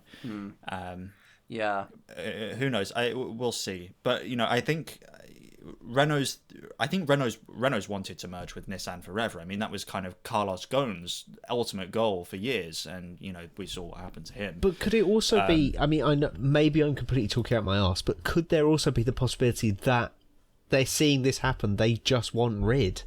It's they get some money out of this merger. Hopefully, they might get it. Play a bit difficult to get more money than perhaps necessary that their stake on paper is worth, but then they can wipe their hands of Nissan and whatever happens to it. If they're doing well, I foresee that there may be some part of them that of Renault that just thinks, why are we getting ourselves still involved in this dying? Yeah, there might be, against completely speculation, but just sort of build on what you said. Maybe, sure, maybe they've been trying to merge for years, and after years and years and years of it not happening, and now Nissan's finally in the pits. Yeah, potentially Renault's just like, fuck it, we tried. Yeah, let someone else take care of it. There was a period only 4 or 5 years ago where Nissan being on death's door would have been that would have been party time at Renault. They've been doting on this for years because it's a perfect opportunity finally get it done. You know, they've been True. closer and closer True. integration, closer and closer partnership, and now it looks like Nissan might be going to. Well, it's possible, maybe actually. Like, here's the counter argument to what I'm saying. It's possible that Renault's closer integration with Nissan gives them a uniquely detailed view of what Nissan's internals actually look like. Yeah. Which might be persuading them to allow someone else to you know, Well, that's take kind that of what problem, I'm kind of similar thinking. to what you're saying, Like, Joe, yeah. somewhat. Like, I don't know. I just Maybe they see something that Honda can't from the outside. Yeah, but then again, also they won't have this Japanese or this possibly theoretical, you know, quite possibly real Japanese government incentive to help them get the deal done. You know, they're not Japanese government aren't going to help Renault out in this situation. So if Renault can, as you were saying, be a bit tricky, get as much money as possible, and then wipe their hands of it, and Honda gets it for, you know, with some incentive from the Japanese government to make it easier on them, I can see that happening, really. Yeah, because I also... It seemed to me over recent years that Renault has been trying to sort of build its strategic plan for the future, you know, by reviving Alpine as a more broad premium brand. Beyond that, it's, you know, I think potentially Renault's broader strategic plans for the future have shifted to so that Nissan isn't necessarily a part of it anymore. As in, like, you know, it's Probably a nice... is for the best for yeah, them, well, ultimately. yeah, but, like, you know, it's a nice thing to have on the side, but their sort of ultimate goals potentially do not involve, strictly speaking, a close relationship with Nissan anymore.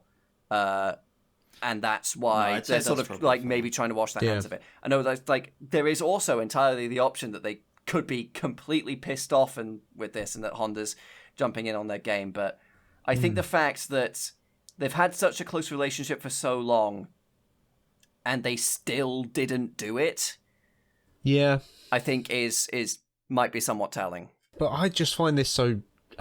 to know my entire life, you know, even last time on the previous podcast when we talked about the situation in Nissan, it's still always in my mind been it's one of the giants. It simply can't, you know, this couldn't possibly happen. I mean, I know that it happened, you know, this is probably what people were thinking in the financial crisis when this happened to Chrysler and almost to Ford and all that.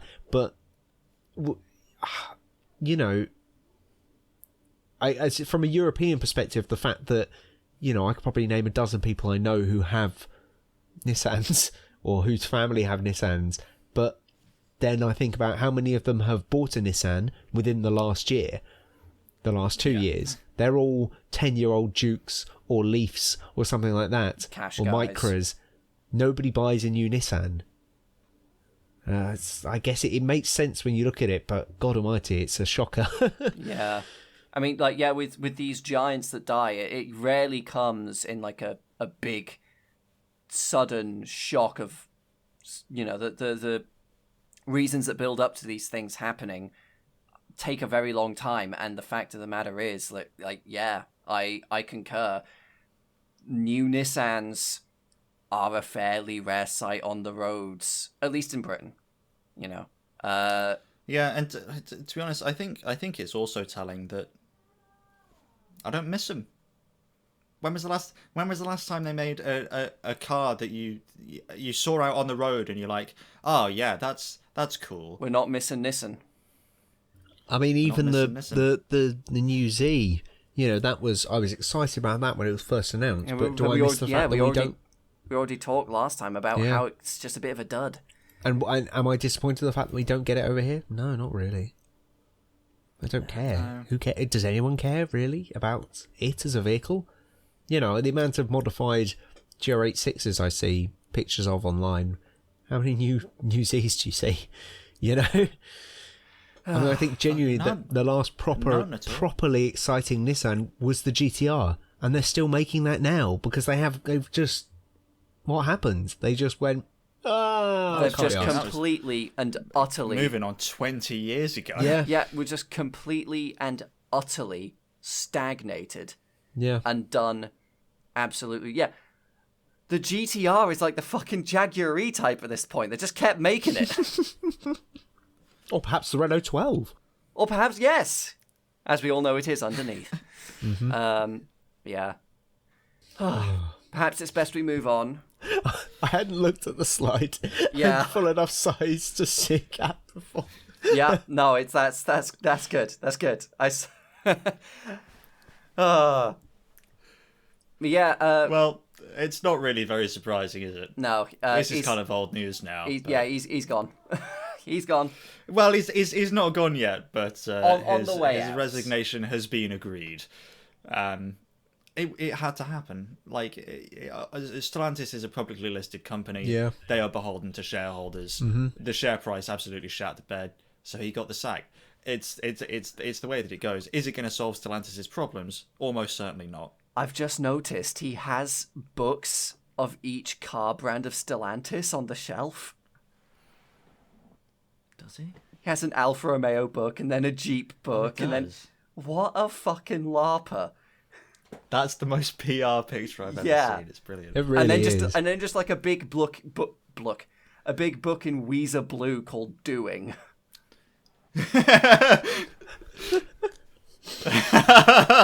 It's the Weezer autobiography. It's his most read one. Well, he certainly did, but he I don't think he will be doing. Quite. Anyway, so yeah, he's gone. We don't know who's going to replace him yet. I don't think. Do we? I actually don't know. It was a little while ago that I added this story because we were half anticipating recording an episode in December, but it's possible that there is more news on this. Just from a quick cursory Google search, I don't think we know who it's going to be next. But Okay. Yeah. What does this mean for Stellantis? Possibly. Probably not enough. I've got a guess. Possibly better things. Maybe. But also possibly, I think a lot of brand culling, as we previously talked about. We did a whole episode on Stellantis. You can... We did. I don't want to talk about Carlos Tavares for too long. Yeah. Because we already did that. But yeah, long story short, he is quite possibly the main man responsible for a lot of the shit that Stellantis is in right now. And like receiving complaints from dealership associations and like contradicting messages coming from him and the brand's PR team, etc. It was just a bit of a mess, but he is on the way out, and we have yet to see, at least as our current understanding, who will replace him, what their intentions will be. So it's a bit hard to say where the future is for Stellantis is at the moment, but the bad man is gone, so that means it's going to be perfect from now on. Maybe. I mean, That's how it works. You replace the bad man with a good man. works for America. Sorry, Yeah. political jokes. We don't do those. Well, maybe we do. My anticipation is that what Carlos Tavares' resignation means for Stellantis is fuck all. I really highly doubt this is going to make a meaningful impact at all, unless they replace him with someone who is going to be willing to sell off a significant portion of Stellantis' portfolio. But it's my understanding that Carlos Tavares' position on selling off brands, which was he was always staunchly against selling off brands, was a decision informed partly by the board of directors. And when Tavares did start making noises about potentially letting a couple of the brands go, it was only a few weeks before he ultimately resigned over differences of opinion with the board. I think the board desperately want to keep all of the brands, and I think that's probably the wrong decision. So if the board puts someone in Tavares' place who agrees with them, which they will, because that's why they sacked Tavares, I think they're probably just going to stay the course. And the course they're on isn't good. No. Although I who don't know knows, if there's- because Chrysler have said that they might put something that is vaguely adjacent to the Halcyon into production. Remember when we covered that? They're actually doing God. it. Great. Good for them, guys. Wow. You keep doing what you do. I think Right, I don't think there is anything that the board of directors could stomach the new CEO doing that would be simultaneously be enough to stop this course. You know, I think that the toilet is being circled, and I don't think they're gonna the board of directors is gonna let the new CEO do the drastic measures that might be required to stop it. I think they're just gonna make them go no, everything's fine as they slowly go under the water. I don't even know if the drastic measures would work. The numbers are the numbers. I maintain, actually, I do believe that Stellantis, regardless of what it does, it's not on a positive course. No, but I do believe that Stellantis probably will survive, regardless of what they do. Yeah, they'll get bailed I out can't or see it. whatever. I can't see it like completely going under. Yeah. They are too big, right? Well, I feel like this is what everyone said years ago, wasn't it? When they started buying up everything and turning into this giant conglomerate, and I'm sure the word on the street was this is going to be too big to support itself. But Well, yeah, it turns out that was true. I mean, ultimately, like, I also think that Stellantis will survive. I also think it's a guarantee that they will not survive with all of their brands. No, right? Definitely not. They either choose to jettison some of the brands, or they have to restructure, and they are compelled by a bankruptcy court to jettison some of the brands. It will basically be either do the brands die like Oldsmobile or Pontiac? Like, do they just kill them off, or are they forced to when they run out of money? Or, the third option, which is that they sell them to somebody else. True. Maybe. But, It depends on the brand. yeah. I know the vultures are circling for Maserati. As they always are. If I was a vulture, I'd look for a slightly more appetizing and I'd look substantial meal. Look, for something with a bit more meat on the bones. Something that's not likely to poison me. Yeah. You and your Maserati hatred, eh? And it's the Jag. Yeah, so this has happened. This feels like it happened a while ago, but the last time we recorded an episode, we talked about Jaguar because they'd unveiled a couple of like teaser pictures and that like promotional brand video thing. That was received well, wasn't it? That was Yeah, there wasn't any sort of culture war nonsense over that. Yeah, that definitely didn't inform people to hate whatever they unveiled by default, regardless of how it looked or what it offered. I don't know. I like it's in vogue to hate Jaguar, to hate this car, to hate this rebrand. Yeah. But I don't. No, me neither. I like this car. I don't hate it. I far from hate it. I wouldn't go so far as to say I particularly like it, especially. But yeah, I think it's kind of neat. I honestly would. Yeah. I would say that. I would too. While I'm blessed by the I have no idea the exact details of what I said before, so I could be completely lying about what I believed beforehand, and unless you go back and watch that, well, you just have to believe me. But I believe that this lines up quite well with what I was hoping for, which was some kind of extravagant, almost over the top Art Deco-y, glamorous. Well, it's a coupe, but I love it. Yeah. I really, really like this thing. But the thing was, like, as Fred pointed out, like, as soon as it was unveiled, everyone dogpiled on it, and I don't understand it, because what about this is objectionable, especially objectionable. The fact that it's pink and woke. True. Because people are trying to justify it by going, oh, it's got a big grille on the back, and it doesn't even have any wing mirrors. Does no one understand that? Everyone just forget the idea, the concept even of a concept car. soon as it's like suitable because they hate something or want to hate something. Yeah. Or want to make something like they want to manifest the go woke, go broke nonsense. Yeah. Like they want to manifest that themselves. I do believe, like, this is a concept car. Absolutely.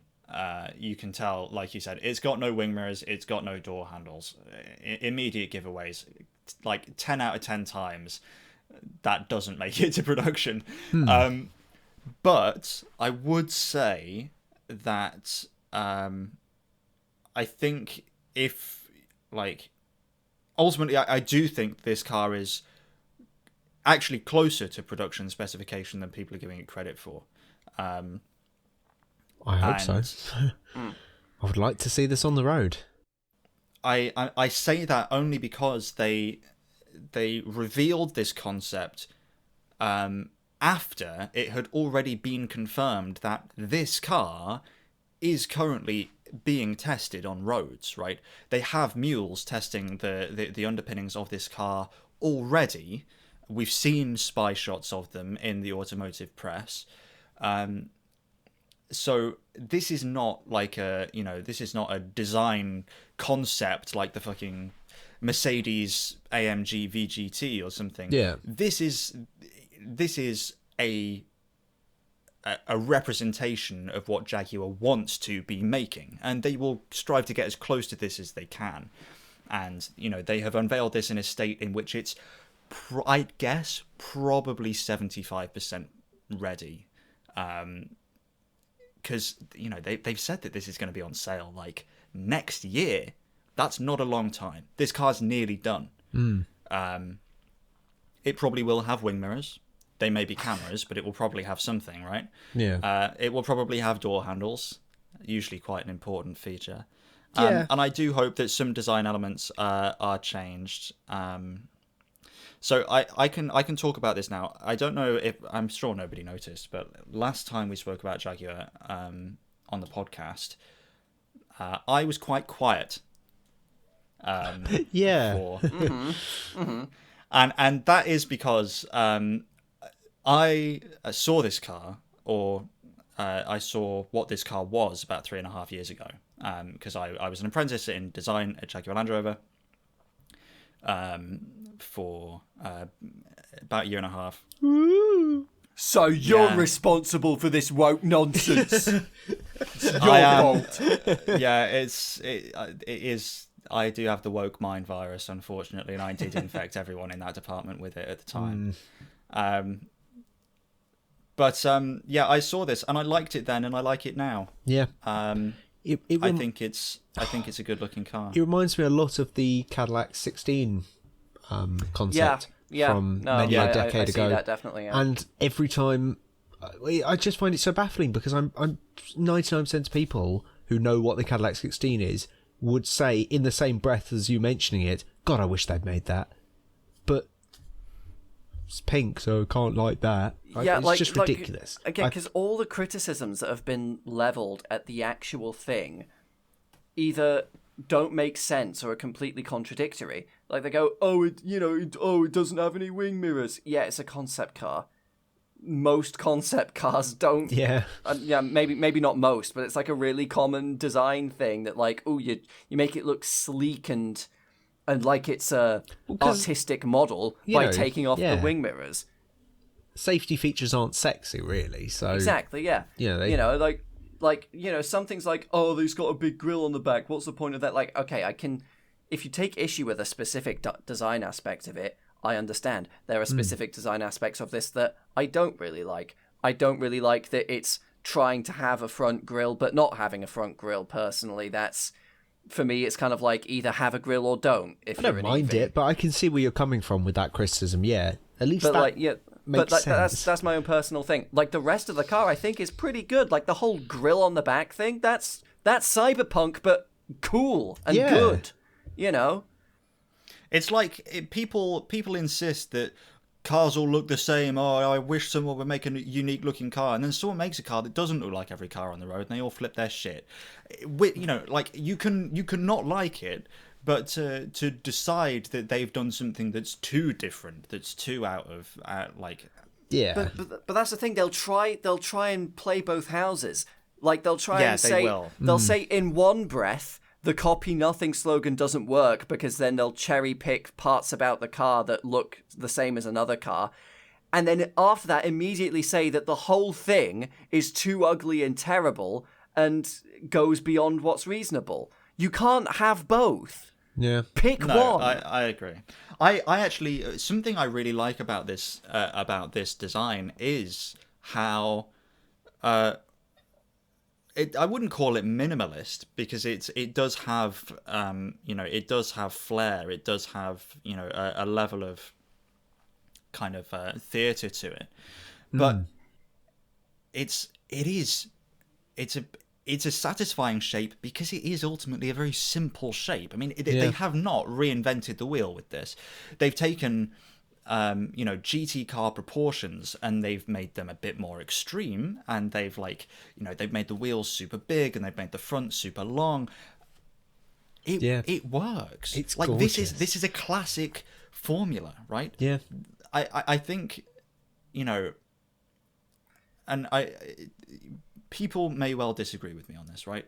But I do sincerely believe that had they kept the same logo and not released that video, and this concept car was gloss black, all of those people would absolutely adore it. Oh, because it's a proper 100%. Jaguar. It's big and it's mean and it's brash. Yeah.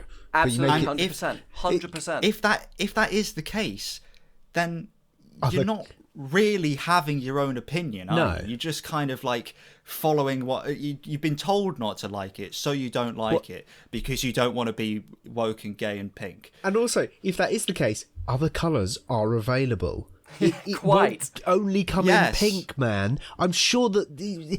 Come on, you can rub two brain cells together and imagine what it might look like in a different colour if you're so offended by pink. You don't even have to showed it in imagine the it. blue. They showed it. They showed it in other there was colours a blue as well. one as well.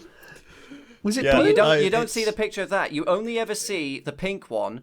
Pink And one if you looks do see better. the blue one, you'll see it in a picture next to the pink one. Yeah. I So- think it looks brilliant in pink. Yeah, I I actually would think pick that pink really Pink flatters would be- it. I think it looks really good. But I can also imagine, I bet it does look great in black. But black doesn't show off body lines particularly well. So, if it was a concept car, you might want to make it a bright colour, but not pink. God, no, not pink. No, I think I because it's fairly minimalist, I tend not to like black on cars because I think, it doesn't show the body lines of a car well. But because it's going for a bit of a minimalist thing, where true. there's less lines in general. So I hit my mic. Shit, fuck. But yeah, I think this is one of the cars where I think black might be one of its best colors. I think it would look so imposing and evil and Jag-like in black, but everyone's fucking minds are exploding because it's a girl's color. I think it looks evil and Jag-like in pink. I don't think that car. It's a pink car. It's not a friendly-looking car. Even in pink. No, it's not. It still looks like it wants to kill you, and that's fantastic. Yeah, basically, I love it. it's the whole. I saw like a headline, not necessarily a headline. Probably it was just a story, but I saw a story from, of course, the Telegraph, Where else? where they said Jag sales decrease after woke rebrand, I saw this. and it's like, of course their sales went down. It's fucking January. Not only that, of course their sales have gone down. They're not selling any yeah. fucking cars right now. Yeah, they weren't selling any cars anyway, and it's January. Everyone's sales have gone down. It's fucking January. It comes free with your Yeah. New Year, dipshit. I genuinely, the more I look at this, the more I love it. I want. The more I look at I it, wanna the more see things one I see in that the won't flesh. make production, though. Unfortunately, as Well, well. yeah, Like but- the Yeah. wraparound wheel arches that come like the kind of race car wheel arches that come round under the wheel. Yeah. They look fabulous, but it's not practical for a road No, car. no, it's they will not, be they yeah. will be straight cut. Yeah. And that will compromise the design. slightly, but unfortunately. But that's the nature of the beast when it comes. There are so many great looking cars where you look up the concept and you think it does look 10% better, but I still think this is going to look amazing. And I think if anything, just the fact that you will be seeing it on the road will make up for the fact that it's not got some of the features that concept has, because it will be next to a Nissan Micra from 2005, completely dwarfing it and making it look like it's, like how somebody's just installed a mod for like a crap old car into Cyberpunk or something, Yeah, like I do like it. That's another thing like I've just remembered. Like, people can like, oh, it's so huge. Why do you need it? Like, oh, it's so massive. Yeah, it's so like, oh, good luck parking that. Good luck parking a Rolls-Royce Wraith. Yeah. Good luck parking a Bentley Continental. Nobody says that about Range Rovers, do they? Yeah, no. Well, nobody says that in like this situation. The people who are angry at this aren't saying that. No. In general. Yeah, I don't like when the new Vanquish was released. I didn't see like 15,000 people on Twitter complaining about, oh, you couldn't park that in London. Oh, look at the blind spots. You'd never get that down the M6. It's just, it's nonsense. The response to this has been absolutely. I mean, that's the thing. It's not baffling. That's a depressing thing. It's not baffling at all. It's because it's because they prefaced it with an advert that had a black woman in it. The response to this, I believe, is predominantly anti-woke tribalist tribe. Like, it's just people who have decided they don't like this company, and they've got no real reason for it. I will say, on the front grille, as something you mentioned earlier, Bin Man, I've said this a couple of times to a couple of people. That is one design element about this car that I don't like, because they do have that what's the word? I had it earlier. Motif? The kind of grip, yeah. The other, like, what would you describe that design element as? Like the slatted, like, yeah, grill. The slatted surface motif. They've got that on the back. They've got it on the scuttle plate. I think they've got it on the where the roof transitions into where there would be a rear window, where there isn't. And I do think that's a problem. They should have a rear window in this car. Yeah, but it's a concept car again. So like people, people saying, "Oh, it's not got a rear window. You can't see out the back." It's a fucking concept. Well, neither just the fucking Volvo thing, Polestar. Yeah, thing I was just gonna say that, like, they could put this into production without a rear window, because other companies are doing that, and I think that's a bad thing, and nobody should put a car into production. That's a good point. Yeah, no, you shouldn't. And I would, if they do put it into production without a rear window, that is a valid criticism. But on like the slatted surface motif, they've got it on the back, the top, the scuttle plate, the wheels, and then the front. They haven't committed because they filled in the gaps. It should be the same.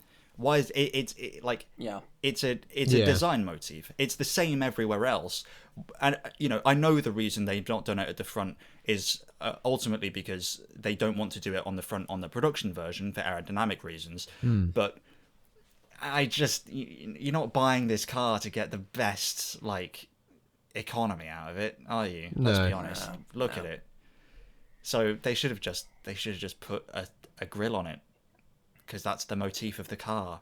And I could understand the criticism of, oh, why have you put a grille on it? It's electric. Because there's a grille on the back. Because there's a grille on the front. Because there's a grille on the top. Because there's grills on the wheels. It's a design and it's not as if like loads of like especially the BMW EVs got like, sure, they're blocked off, but they're still like massive bloody grills. So it's not as if it's a I personally I'm not a fan of like big grills on EVs. No. Full stop, because I think it's like part of the advantage of EVs is like being able to not do that, etc., etc. But yeah, I think this sort of halfway house where it's not doing a full grill, but kind of trying to have one, I'm a fan of less. I'd rather, as Fred pointed out, like keep the motif going. But besides that, I don't really have many other criticisms of it. It's a good-looking thing. I'm just like, I'm absolutely exhausted and frustrated by the response Yeah. from a unfortunately large number of people. Yeah, it's Like it's the fact that it's so it's contradictory. one part of a larger cultural puzzle. Yes, that- yes, that is outside the scope of a car news podcast potentially. Indeed, it is. Yeah. But yeah, like the what frustrates me more is not that I like this thing and other people don't like it. It's not like that's not what's angering me about this. What's angering me is how nonsensical and obviously contradictory all the backlash to this is. Not all, but a big group of it. Well, a lot of the people posting on Twitter talking about how they don't like it, you could ask them why, and they wouldn't really have a very Exactly, good yeah. answer other than All the go comments- broke, and it's just like, like whatever, fine, Yeah. but All the comments you see under, like, on Twitter or on YouTube videos are just saying, oh yeah, it looks really bad. Oh, it looks awful. Absolutely terrible. They're not pointing out a single detail they actually don't like. And if they do, it's one of the ones I've already mentioned where it's like, yeah, but it's a concept car, so of course it looks like that. Yeah. and you're allowed to not like a car. There are plenty of concept cars that get released that people don't like. You see someone posting on, you see like Autocar will post like a concept car on Twitter, and most of the replies will be people saying that looks shit, right? But this one's different because it's so Vitriolic. it's exactly, it's extremely vitriolic, and it's not people reacting to the car, it's people reacting to what they perceive the car represents. And unfortunately that means those people are not they're not just targeting vitriol at the car, they're targeting vitriol at The company people and the people they who did associate it. with the car Yeah. as well, and that is extremely damaging. There is no company can make a car that looks bad enough for it to be worth you making actual people's lives worse because of it. Yeah. Bloody hell. Anyway, I don't actually know a massive amount about this, but I mean, sort of bringing it back to Stellantis a little bit yet again. The Vauxhall Luton Plant is potentially looking at being shut down. As I understand it, the Vauxhall Luton factory just makes vans at this point. But nonetheless, that's still a pretty big deal. Luton has not this factory specifically, but Luton has historically been the home of Vauxhall for a very, very long time. There's a lot of people work at that factory. This was inevitable. Vauxhall is a Stellantis brand. Yeah. Yeah. But even then, it was going to happen. They make vans for the other Stellantis brands, I'm pretty sure. Yeah, they rebadge a lot. Yeah. So, yeah, sure, it's like the IBC Vehicles factory, I think is what it's technically called.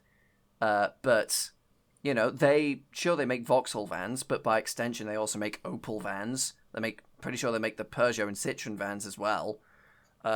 So, it's not just that it's not just Vauxhall as a brand, evidently, that Stellantis is considering not worth their time anymore. It's making those commercial vehicles in Britain, or at least at the Luton factory.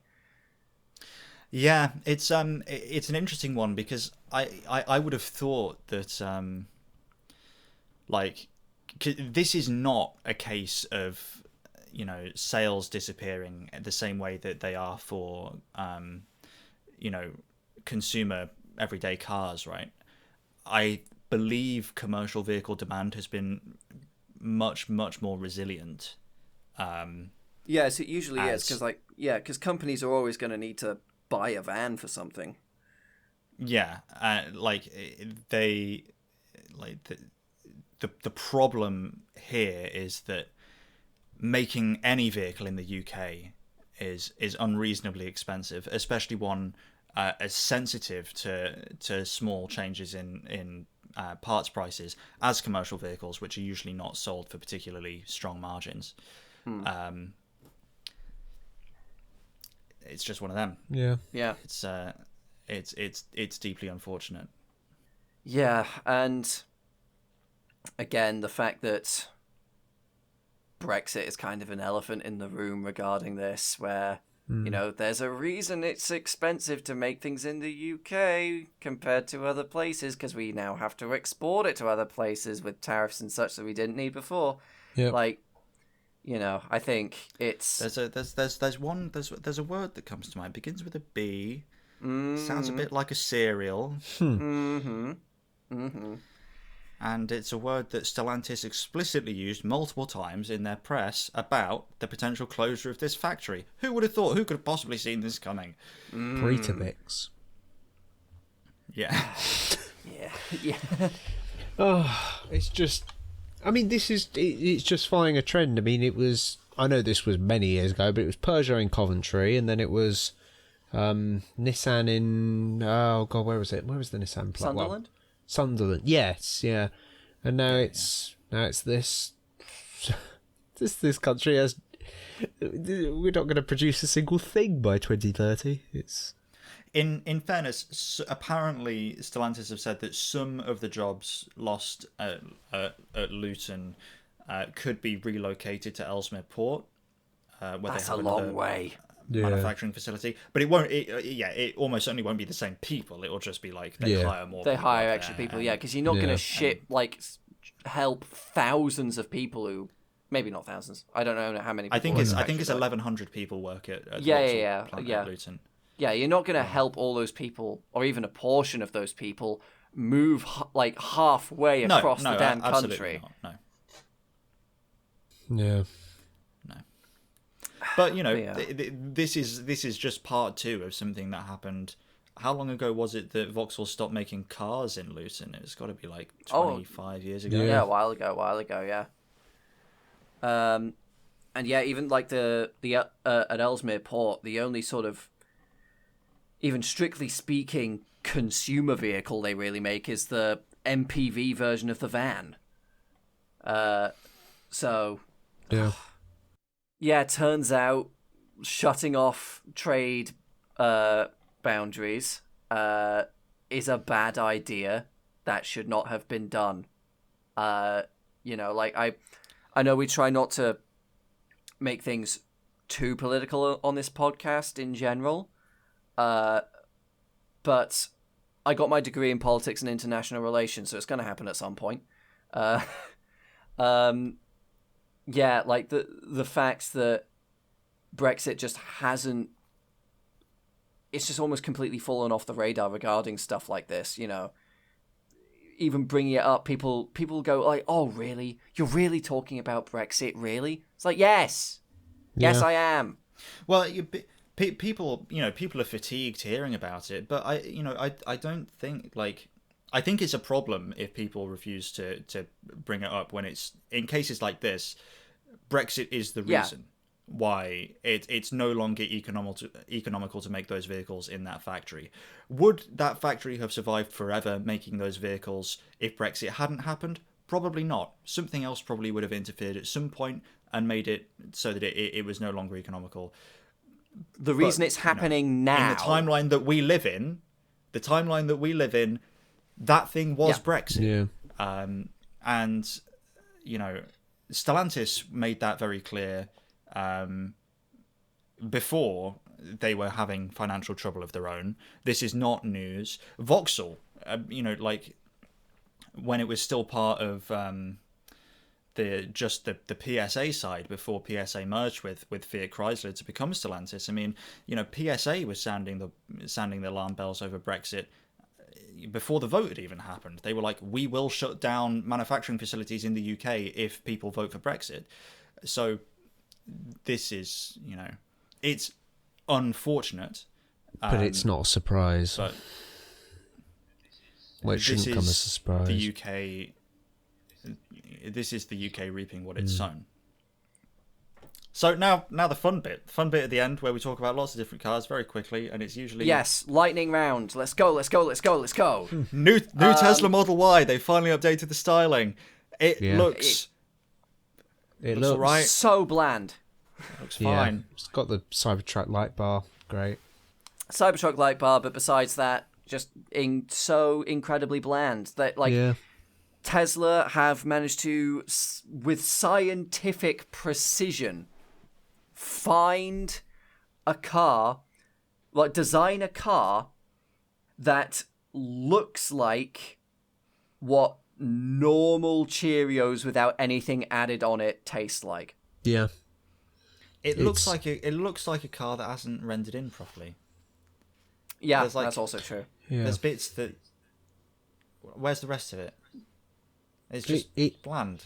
It looks like it's designed to not be seen, you know? Yeah, it's designed to be the background car in, how, I don't know if, it probably happened for other games, but I remember Driver San Francisco. Obviously, they licensed a bunch of real cars and had them in. They also just made up some cars to have in the background. This looks like something that's in that vein. This is anonymous traffic. This is the definition of anonymous traffic. And unfortunately, that does mean that if you are one of those people who drives one of these, you are, for the duration of your stay in the driver's seat of that car, an NPC. Yeah. Mm. Great. It's just, See, that's great because, that's exactly what all the Musk fanboys claim that they are not. Yeah. Well, yeah. Self-fulfilling prophecy. There's a lot of electric cars on this slide, and this is one that I want to. I actually made a TikTok about this car, but nobody watched it, so I'll talk about it here as well. This is. I'm sure you will have seen it. This was unveiled at the Tokyo Auto Salon a few days ago. This is the Nissan R32 EV. Which is exactly what it says on the tin. It is an R32 Skyline GTR with an EV powertrain. And I bet people like this. Bet they were fans. I think it's... I don't know. Because my feelings on this are really, really mixed, right? I cover motorsport a lot. So I know this car inside out. I've got a model of the racing version on my desk. I love this car. I really do. And on the one hand, electrifying older, interesting cars, I do think is a good thing. It keeps them relevant. It keeps them on the road. It means that more people are likely to see more of them, get more enjoyment out of them than they otherwise would. However, in the case of cars like the R32 Skyline GTR in particular, it makes about as little sense as it's possible for a resto mod like this to make. Because this car's not famous because it is beautiful. It is not as a piece of design, it has become a classic incidentally. The design itself was never destined to become a classic. It's a handsome looking car. It's fine, you know. Yeah. But this car is nothing without the technology that underpinned it. Yeah, it was powered by one of the most famous engines ever made for road and racing. It used, it had that super innovative Ateza ETS all-wheel drive system. It was, pioneer in a new way of doing all-wheel steer. Well, the R31 started it, but the R32 was where it was refined. And an EV conversion will not have any of that. Yeah, that's sort of my immediate thoughts going into this as well. It's one thing to do it. It's one thing to do, to electrify an old Bentley or a Rolls Royce or something. Because if anything, that sort of adds to what those cars are trying to do. So it's one thing to do that. But, what makes a Rolls Royce or a Bentley or something like that interesting are the way that they look and what they're supposed to do, which is just waft you along in supreme, uninterrupted comfort. What's interesting about an R32 Skyline is that it has a twin-turbo straight six with this amazing all-wheel drive system. Yeah, like, that's what's interesting about it. So, yeah, this isn't preserving that for the future. Like, well, no, it's preserving the least important elements of the car and ditching the rest. Without the engine and the the drivetrain and all of that, it's just almost just a Sentra coupe. It's not a particularly special vehicle on its own. They made a shitload version of a normal saloon car. Yeah, and I think, for me, I agree with, like, no problem really with electrifying vehicles if the engine isn't a key part of the experience. I think for me the main thing is, like, city cars, 2CV, Mini, Beetle, Fiat 500, fine, chuck an electric motor in them, they probably do everything that they're supposed to do a whole lot better. They don't overheat, they a lot more comfortable to drive, no stalling, all of that. But when it's something where the engine is a big part of the experience, then why? And this is one where I just look at it and I just think, why? What have you gained? Because you've made a vehicle that is about what? I mean, I don't know exactly. I wasn't interested enough to look into how much power they put into this thing, but they probably ended up with a vehicle that is it's just like an Ioniq 6 or something with a different body on paper. I don't even know. I'm not sure if they gave any hard figures. Something that I found really, really funny actually about the press release is right at the end. Nissan made very, very clear that this was developed by a volunteer team of engineers, because they do not want to signal to investors that they are spending real money doing bullshit like this. Good. They do not have enough money for that. No. No. I don't know. I think they've woefully misunderstood not only the EV market and the resto mod market. I think they've woefully misunderstood their own history, and I think it might be slightly emblematic of why Nissan is where they are today. Yeah. Oh, bloody hell. Yeah. It's just sort of a bit of a complete wet towel, really. I'm not even massively offended, really, because it's not as if they're probably really gonna, like, do this to many R32s. No. So... Because nobody who owns an R32 is going to want to do this to their car. Yeah, exactly. Vanishingly few. It's just pointless, really. Yeah. Anyway, is the Aspar cowl not vaporware anymore? Is that why it's there? So the reason I added it is because I saw a video on Twitter of someone seeing one on the street in Tokyo. It is a real thing that is actually out and about. Oh my god, it's actually real. It had license plates. That's ostensibly, incredible. You can presumably buy one. I believe one went up for auction late last year. Did they check how many wheel lugs it had? Was the number 3? Because if so, I'm very sorry to tell you that's actually a Renault 12. No, I mean it's good, I guess. I'm not sure how I'm supposed to feel about this. It's like, this wasn't supposed to happen. This isn't the correct timeline we're living in. I think, well, firstly, I wasn't really aware of this until quite recently.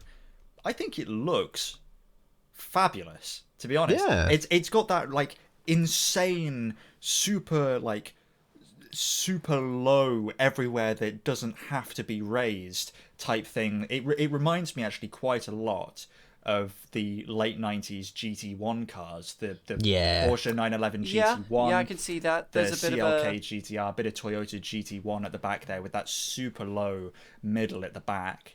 The rear kind of, when I looked at the rear of that, for some reason, the first thing that came to mind was a Mosler. Yeah, I can see a bit of that as well. I know. It needs a big wing. There's a bit of Ultima GTR as well going on with, like, again, that whole super low everything apart from the canopy. Yeah. I like it. I think it's a good looking car. Not so great from the front. It looks a little, I don't know. Yeah. They But might be doing a bit too much. I've It's a bit just found fancy. out. So despite Aspark being a Japanese company, it's not being made in Japan. It is in fact being made in Italy by Manifattura Automobili Torino, who are the same people who made the Apollo Intensa Emozione, and were supposed to be slated to make the Devel 16. Ah. I'm noticing a theme here. Yeah. Guess it makes Have sense. they ever made a real car? But yeah,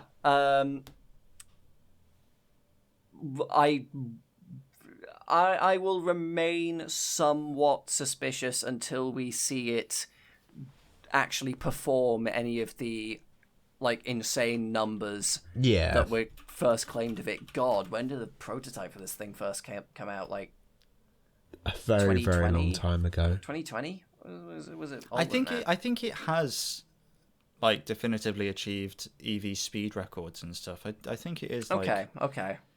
Oh, this is from June last year. Christ. 272 miles an hour. Okay, yeah, bloody hell. All right, calm down. That's All right, okay. So if it that's actually too did fast. it, yeah. If it actually did it, then okay, sure, yeah. It took a while, but it is apparently not vaporware anymore. There you Wow. go. Hold on, there is an asterisk. Give me 2 Oh seconds. no. Let me find out.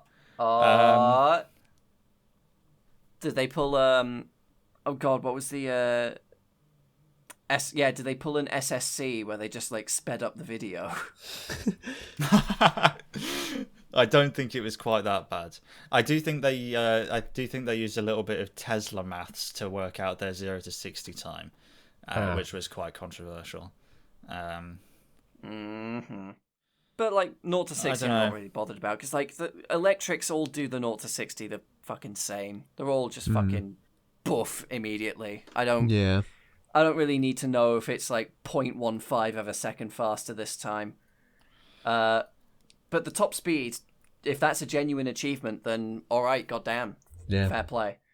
Anyway, yet more electric, we've got the Mazda EZ6, which, again, I've seen so many fake Photoshop renders of this thing. It's insane.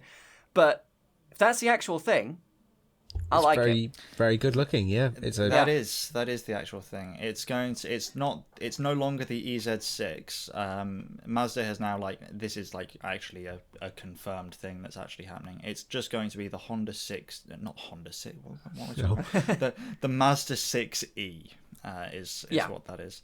And it's going to be on sale in Europe by the end of this year. It's the Chinese thing, isn't it? It's they made make in it for the collaboration Chinese. with, Yeah, because I was thinking the main problem with Mazda's kind of electric offering, possibly singular, I think. Yes, it's because just that it hasn't been very. The CX3 is it? And that thing. MX-30. Yeah, I like the MX-30. It's believe. cool, but it's also they haven't been very good at making them actually look good on range on paper. They're shy. They're some of the worst electric cars you can actually buy. But if this is better at that, I look forward to seeing them, because I'm always happy for, whatever is powering it. Obviously, I'd love to see them put their straight six into something like this. God, please. Yeah. I would walk down to my Mazda dealer and I would sign the piece of paper for one of those tomorrow. But the reality is it's probably never going to happen. But to see less crossovers being sold because of these, sure, I'm happy. They look handsome. And the interior from the pictures that I saw looked gorgeous. The Mazda are good at interiors. This is suspiciously... I know they're calling it a saloon. The more pictures of it I see, the more I think that's just kind of like... I'm going to send you a picture of the back and you tell me this isn't a crossover. Yeah, but isn't that just because they have to have batteries in the floor and it makes it... Oh, God. I still I think don't know. that's Like it's got like a weird thing where like the rear suspension is jacked up and the front isn't. I do think also the fact it's going for a slight fastback liftback thing is somewhat muddying the waters in terms of aesthetic. whatever actual category it technically falls into. I would rather see that than most vehicles on the road. I think that's the most important thing. I'm still fairly comfortable calling it a saloon. Like if the XC70 is an estate and not a crossover, then that's a saloon. I like it. Yeah. No, I'm happy for that. That's all right. There's not that much more to say about it. It will be available as a pure electric or with a 1.5 litre straight 4 range extender. Neat. Wow. It's basically the same as every other electric car, though, in terms of, like, tech, isn't it? It's nothing really exciting other than it's a Mazda, so it looks pretty nice. Yeah, and the interior will be nice. The interior will be nice, and it will be available in Sol Crystal Red Mica, which is... I know everyone bangs on and on about it, but it is a amazing paint. Whatever they do with it is magical. I do love it. It's gorgeous, but it's so thin. It's so very thin. I have heard that. It's quite soft. It's really thin. It's really thin. Yeah. There are swirls in my paint that are never coming out. And but it's a gorgeous colour. When it's clean, especially. I mean, it always looks nice, but when you get it properly cleaned, it pops like nothing else. But it's not a thick paint, and getting it matched is, oh my god. Yeah, I can imagine that would be. Yes. But I still don't think there is any other colour that Mazda make. Although they do make a nice brown kind of hue at the moment. That's true, yeah. Like the bronze, I think they would prefer it to be called. But it's brown, but yeah. It's a bit, it's kind of a 70s throwback, and I kind of like that, you know? Yeah, there's... They keep posting on their social media, because I think it might be the launch colour for one of the new things. But yeah, it's a nice colour. I can't find it, but believe me. Right, the Aston. The Aston. Yeah, the Aston Martin Valhalla is a car that exists and you can buy if you've got a huge amount of money. And it looks basically the same as the concept car, which is amazing. Quite impressive, yeah. Yeah. And it's the Valkyrie that has a Cosworth V12 in it. This is the smaller one. This is the baby. Well, it's not really a baby one because it's still like £2 million, isn't it? But yeah, I like it. I think it's cool. I do like it. I think it's cool that Aston is actually doing stuff as opposed to not doing stuff. Yeah, basically. Yeah, no, I do like it quite a bit, you know, and yeah, like I like that Aston are going for a full-on sort of. I know the Valkyrie is yet more track focused, but I kind of like that they're doing like a full track focused supercar, because historically Aston Martin haven't really done that. No, but I think, you know, sort of nice that they're getting around to it. Yeah, absolutely. I think they're entering a Valkyrie in LM. I can't remember if it's LMH or LMDH this year, aren't they? They're like actually doing a proper endurance racing program for the first time in a while, at least with a prototype. I think it's cool. I hope they do well in that. I hope they sell lots of these cars to very, very rich people, because I think the world's a better place with Aston Martin being independent and making cool stuff like this. Yeah. Yes.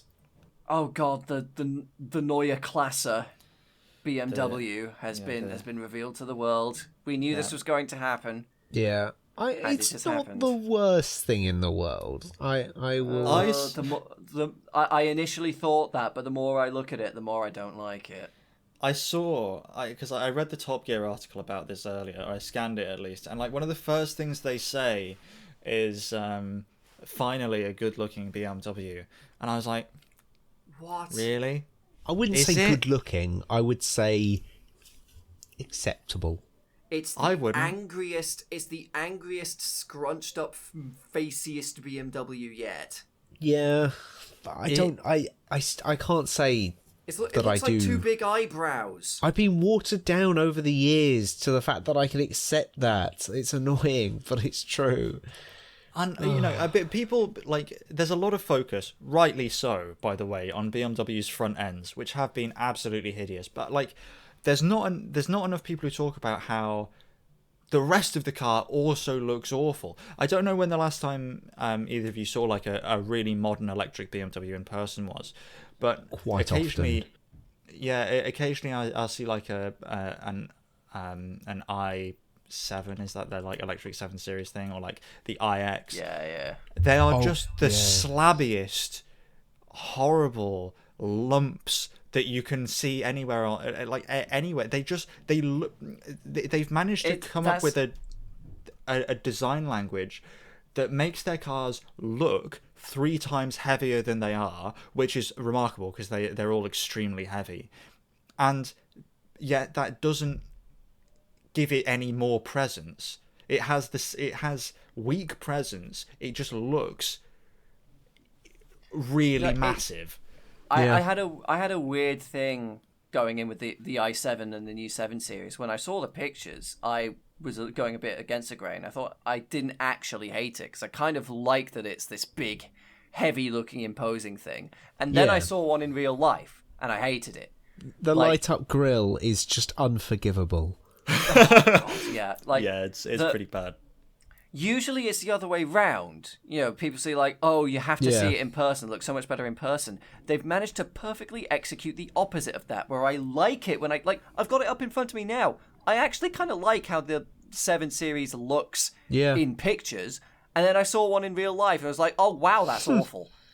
Yeah, I had the same thing. I did exactly the same thing. I saw it's when you see them next to other cars as well, because when you see a new 7 Series next to any other car, I don't know about you, but my first thought is just, wow, you are a cunt.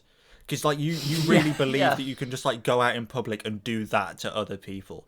Like you seriously believe that it's reasonable to drive around in a car full of Nissan Micras in what is effectively just a massive lump of lead. Yeah. Like Like to impose your fucking bullshit upon me. yeah, God, yeah. Exactly. Like I'm And driving this and everyone else I'm must trying deal to with it. Is imagine. the vibe. I am trying to imagine what they're going to do with the 7 Series now that they've got the Neue Klasse design like language in. Yeah. What is the 7 Series after this going to look Well, I like? anticipate it will look worse.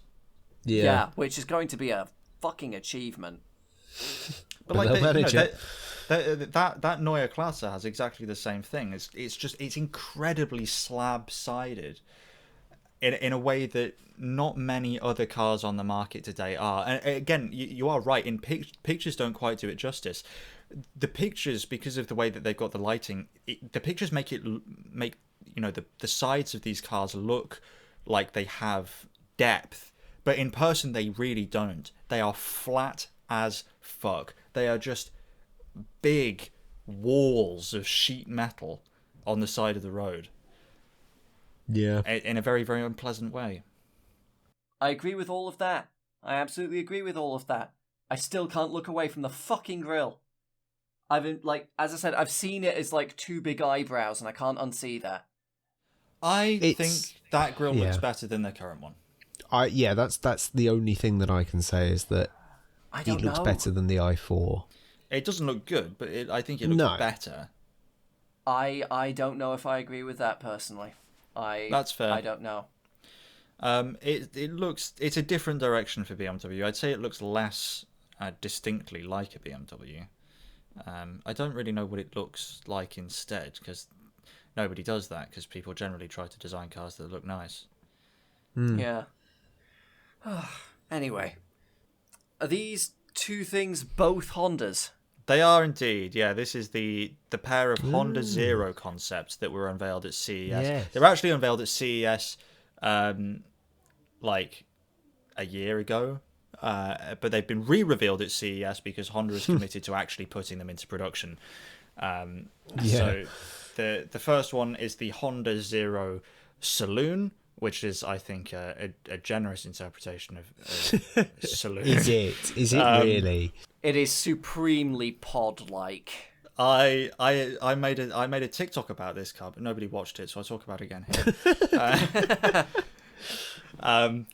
The front end, there's a picture of I'll see if I can find it. There's a picture of one of those homemade like Lamborghinis based on a kit car. Not a car, yeah, a K car. I see it. It looks exactly like that.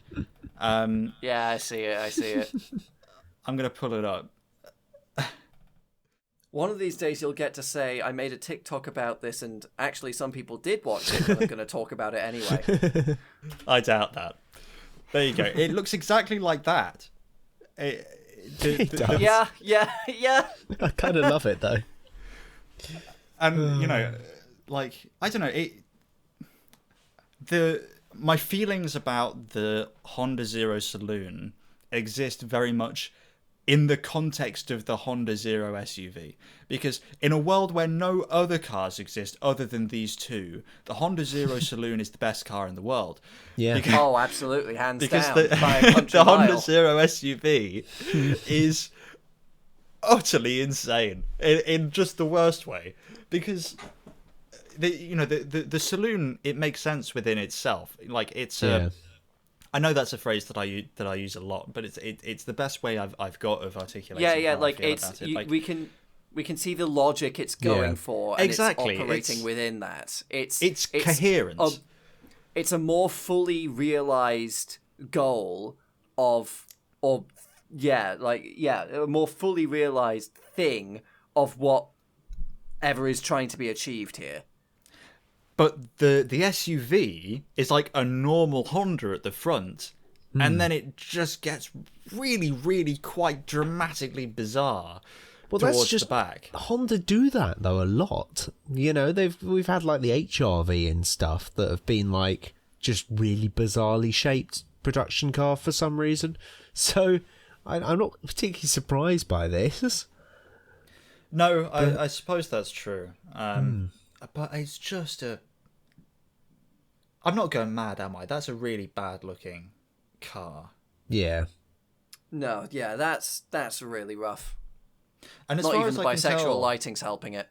No. As far as I can tell, they supposedly come from like the same design family, right? They're both like the Zero Saloon and the Zero they SUV. They look absolutely nothing alike. The only thing they share is that color. That what else have they got? Like, they don't look like they're made by the same manufacturer. Apparently the Saloon is actually this shocked me immensely. Apparently the Saloon is going into production and on sale first, which seems completely insane. Yeah. Because as much as the SUV looks worse, it does look like a more fully realized road car potentially. But apparently the Saloon is going into production, and apparently it will basically just be that car, which is kind of cool because it's nuts. Can we get one? Like as a group purchase? Because I don't have much need for it on my own, but I'm sure between the three of us, there's we a could few find things something. we're doing that for, because we need to get that the Indian Skoda. Yes. Yeah, we need to get. There was another one. There was another one from before. Yeah. We'll figure out what it is. We'll do a Top Gear challenge between the three of them somehow. Yeah. I don't know what it will be, but it will be something. When we get a better health sponsorship on the podcast, we'll use the money to buy stupid cars. Oh, yeah, no, that's right. We were going to do the heist to get the V8 Saab 9000. Oh. That was the other one. Because unfortunately we can't. I don't think any funds would be able to purchase. It's not Indiana Jones. It belongs in a museum. It does. But yeah, I don't know. I've exhausted myself on these Honda concepts. I'm happy to pass the floor to his review if you've got any particularly. Yeah, strong no, feelings I don't about really it. know if there's much more I can add. The SUV's hideous. I hate it. I wouldn't be disgusted by seeing the saloon on the road, but I would be shocked. You know, like I'd see it go past and I'd just go, "What?" Yeah. I do think it looks pretty cool from the back, the saloon, because it's got that kind of like. But both of these cars, by the way, are representative of a trend I've already established my disdain for. Neither of them have proper rear windows. No. Why are we accepting this as just a thing that, like, we can just make cars without rear windows now? What, like, why? It seems like, oh, but they've got cameras. What if the camera breaks? What if I want to be able to see? What if the camera gets a little tiny bit of dirt on it? Just like both of those shapes. Well, one of those shapes shouldn't exist, but both of those shapes could have better visibility than they do without compromising safety or whatever else excuse they use for like putting less glass in cars, right? It really baffles me, and also like seriously, the more I look at that saloon, the more the front end is just clearly the worst Gallardo ripoff you've ever seen. It is a bit, yeah. No, it really is. Like if you cut that car off from like behind the front wheel and just had the front bit and asked someone who made this, like, Yeah, it's. Yeah. I like that there is sort of some small thing I do like about it, that like I'm not a fan of pod styling in general, but this is so aggressively pod-like in going for like, oh, we're an EV, we can go for any shape we want, let's just go for the most practical utilitarian form possible. Like, I kind of respect it on that level, but it is just... You've reminded me actually of... I'm looking at it, and it looks huge. It looks enormous. How big actually is it? It's probably pretty big, I guess. Yeah. I mean, yeah. You reminded me actually of one of the most important things about this presentation, because we've just been talking about like the styling of the cars. Obviously, they're fully electric. I think that goes without saying. But one of the most brain melting things Honda said about these two cars. Or, well, they didn't say them about these two cars specifically, but they said them in the same breath as going, here are our two new cars. They said that Honda was committed to being the first company to offer fully autonomous driving, so autonomous that you can sleep while the car drives you to a place. Right? Oh. They've decided that they're going to do that, and they preempted the question of well, how with we're going to do it with AI. And my question is, there's lots and lots of companies working on fully autonomous driving.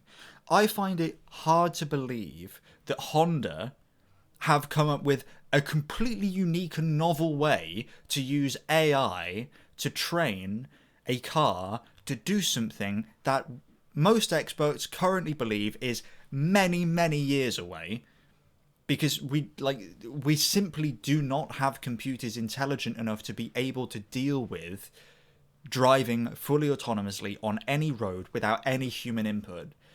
Right? Because what Honda's saying when they say you can go to sleep in this car is they're saying we are responsible if one of these cars crashes. Right? That is an incredibly bold stance to take. To the point where it's almost like it's not going to happen. Yeah. Yeah. I'm going to paint like a Wile E. Coyote style tunnel on a wall, and then set up a Honda repair shop right next to it, and watch as the AIs just drive straight into it again and again. And I'm going to make so much money. But just emphasizing it, like, it really just seems like Honda is trying to make like a big bombastic groundbreaking statement for the sake of it, really. Like, I can't Like, how could they possibly make good on that? Well, they Like, can't. realistically. They How can can't. they know that they will? Like, they can't. They said that because they just to won't. like make investors feel nice and warm and fuzzy, basically. That's but, the you thing. know- You can just say the words. You can just say AI to investors these days, and they'll eat it up. I think there was like a meta-analysis done on stock performances after earnings calls that had the words that had the phrase AI in it versus earnings calls that didn't, and I don't remember what the exact percentage difference was, but like currently the market is massively rewarding companies just for literally using the term AI in press releases. Great. That's a great sign. Those companies are overperforming on the stock market, which just is obviously completely insane. But that's why they did it ultimately.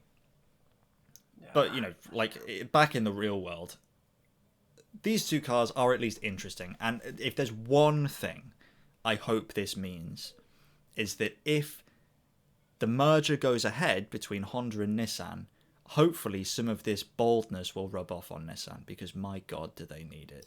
Yeah. Mm-hmm. All right, and then finally in the bottom right am I right in saying that's the Sony car?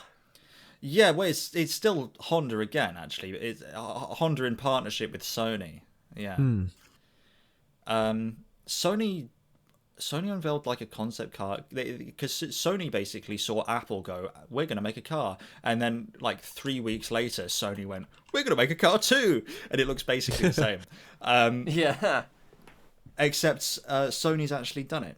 Well, Honda's done it, and Sony's like put cameras on the roof or something by the looks of it. I don't really know. Yeah. Yeah. I don't know.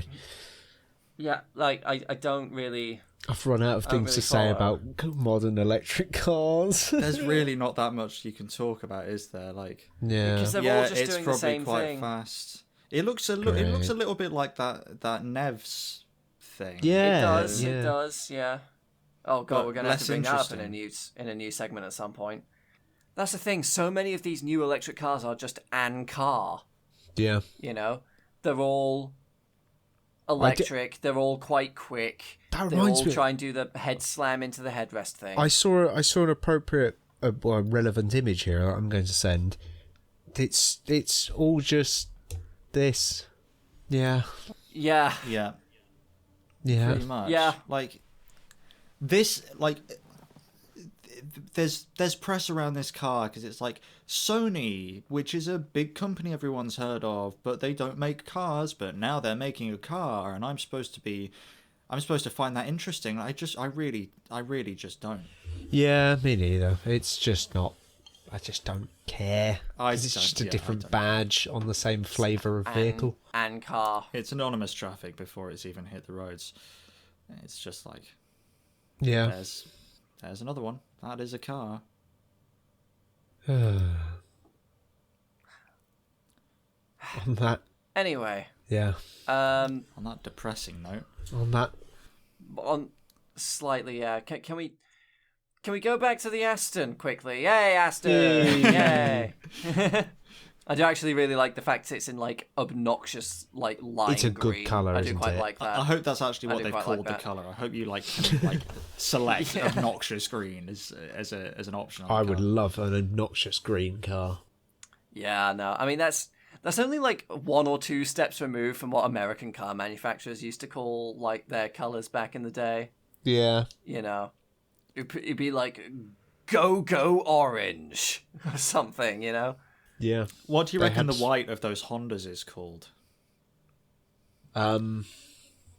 Techno white. Yeah, no, No, because it's kind of like that semi-translucent grey white. I'm thinking more like. Oh. Yeah, know. they'll call it like. It's gonna have some poncy name anyway. Yeah. They'll call it like Arctic Blast or some shit. Yeah. It's Yeah, really that's just about fucking- right. Yeah, that's the thing. Like, they colors back in the 70s, especially on American cars, used to sound like, I don't know, probably porno tapes or something in terms of names. These days they just sound like energy drinks. I'm not. I don't spec up American cars enough. No, like I'm saying, like just in general these days. Oh, just like all, just in all general, of them in general, like yeah. car There is a lot. color names just kind of sound like energy drinks. Yeah. Anyway, that was a podcast, I think, potentially. Yeah. I'd say so. Probably. Fantastic. I'm going to quickly ask you guys how many minutes you have recorded so that we can see they're roughly the same. 2 hours and 45. Brilliant. I'm at 2 hours and 46. That's pretty much exactly So, what I've got. pretty Thank much God the we same. didn't miss That's anything. good. Yeah. Right. Right. Thank you very much for watching. You know what I've just realised? I was about to do the gag about, wait, we need to talk about the Cybertruck that we did in like the first episode, but it's actually real and it's been real for a very long time. It's depressing. Didn't he like claim that they're currently being used to provide energy for Starlink things so that California has internet or some bullshit? Are they? Are they really now, Elon? Yeah. I really believe you. Elon Musk is one of those guys who does just say shit. Like, I mean, Did you- I was about to say, can we unrelated talk colours. about the Path of Can we Exile talk 2 about thing? the Can we talk gaming about the thing? Path of Exile 2 thing? It's really funny. Yeah. So he has a man that he pays to play for him so that he seems like he's a world-class player. Incredible. Which That is guy's quite actually- possibly the saddest thing I mean, it's I've it's ever just heard. like how ever. he pays engineers to design his cars for him, and then he claims all the benefits. It's the exact same thing. It's not even the saddest thing that he does, though, is it? Because, like, you know, this doesn't need to make the cut, right? It can do, but Could. all the stuff that we've been trickle learning about Elon Musk and his, you know, semi-confirmed alt accounts on Twitter. Yeah. Like, the more you learn, the more clear it becomes that this guy is, like, probably legitimately not very well. Because there was that thing a couple of years ago where he, like, accidentally exposed himself for, like, having an alt account which posted from the perspective of his own kid, like, idolizing him, and that was really weird. And then recently there's been the whole Adrian Dittman thing. Yeah. Which is ostensibly... I don't think it was actually him. That was sort of semi-confirmed that it wasn't actually him. I don't think. Really? From what I've seen, I might have been lied to, but It's just comforting to know that if you are that much of a... Can I say the C word on... I guess this might not be. He's that... Like, if you are that much of a cunt, doesn't matter how much money you have, nobody likes you. It's just wonderful. He It's might be one of the most unhappy people on the planet. And yeah.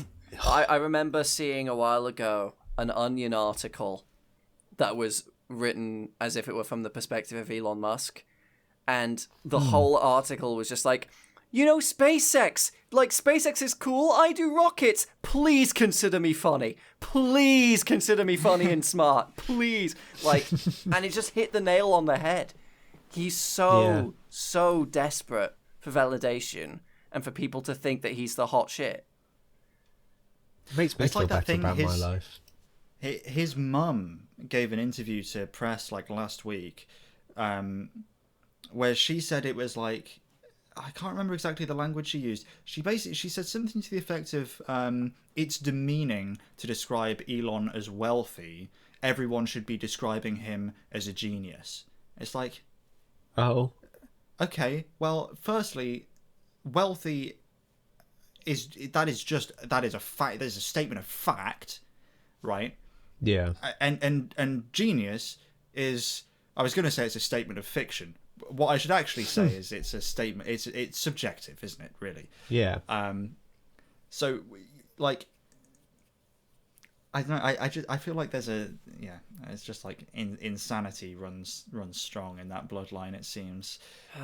And they've decided that, or Elon's decided that he is like humanity's savior, and anyone who dares disagree with that has got the woke mind virus, of course. I got a diagnosis from my doctor the other day. Actually, I was quite shocked and appalled. I had to drink my soy latte in quite a high amount of distress in that moment. Presumably, you've been prescribed ivermectin to treat it. Yeah. Oh, jeez. Sorry, no. I was going to try and keep going with the bit there, but I just remembered the whole thing. Fuck. Oh. Anyway, I think that is now the podcast, I think. Yeah. Thanks for joining in the ride. Suffering. Yeah. We probably could have kept that to a decent time if we hadn't gone on about Musk. But anyway, and I think it was worth thanks it. to Thanks to BetterHelp for sponsoring this podcast. No, don't say. We can't actually do that. Allegedly. Wait, what if we just put a sponsor spot in and then bill them? Yeah, we could. Just send the invoice. Yeah. There've got to be companies where they would just pay. Yeah, wasn't there a guy who managed to make some hundreds of thousands of dollars by just sending invoices to Google claiming he was a janitor? That's beautiful. Yeah. Well, we'll let you know how it goes. We'll either be in court or very wealthy. And if we do end up going to court, we hope to see you there. Oh, bye-bye. Right. See ya. Bye-bye.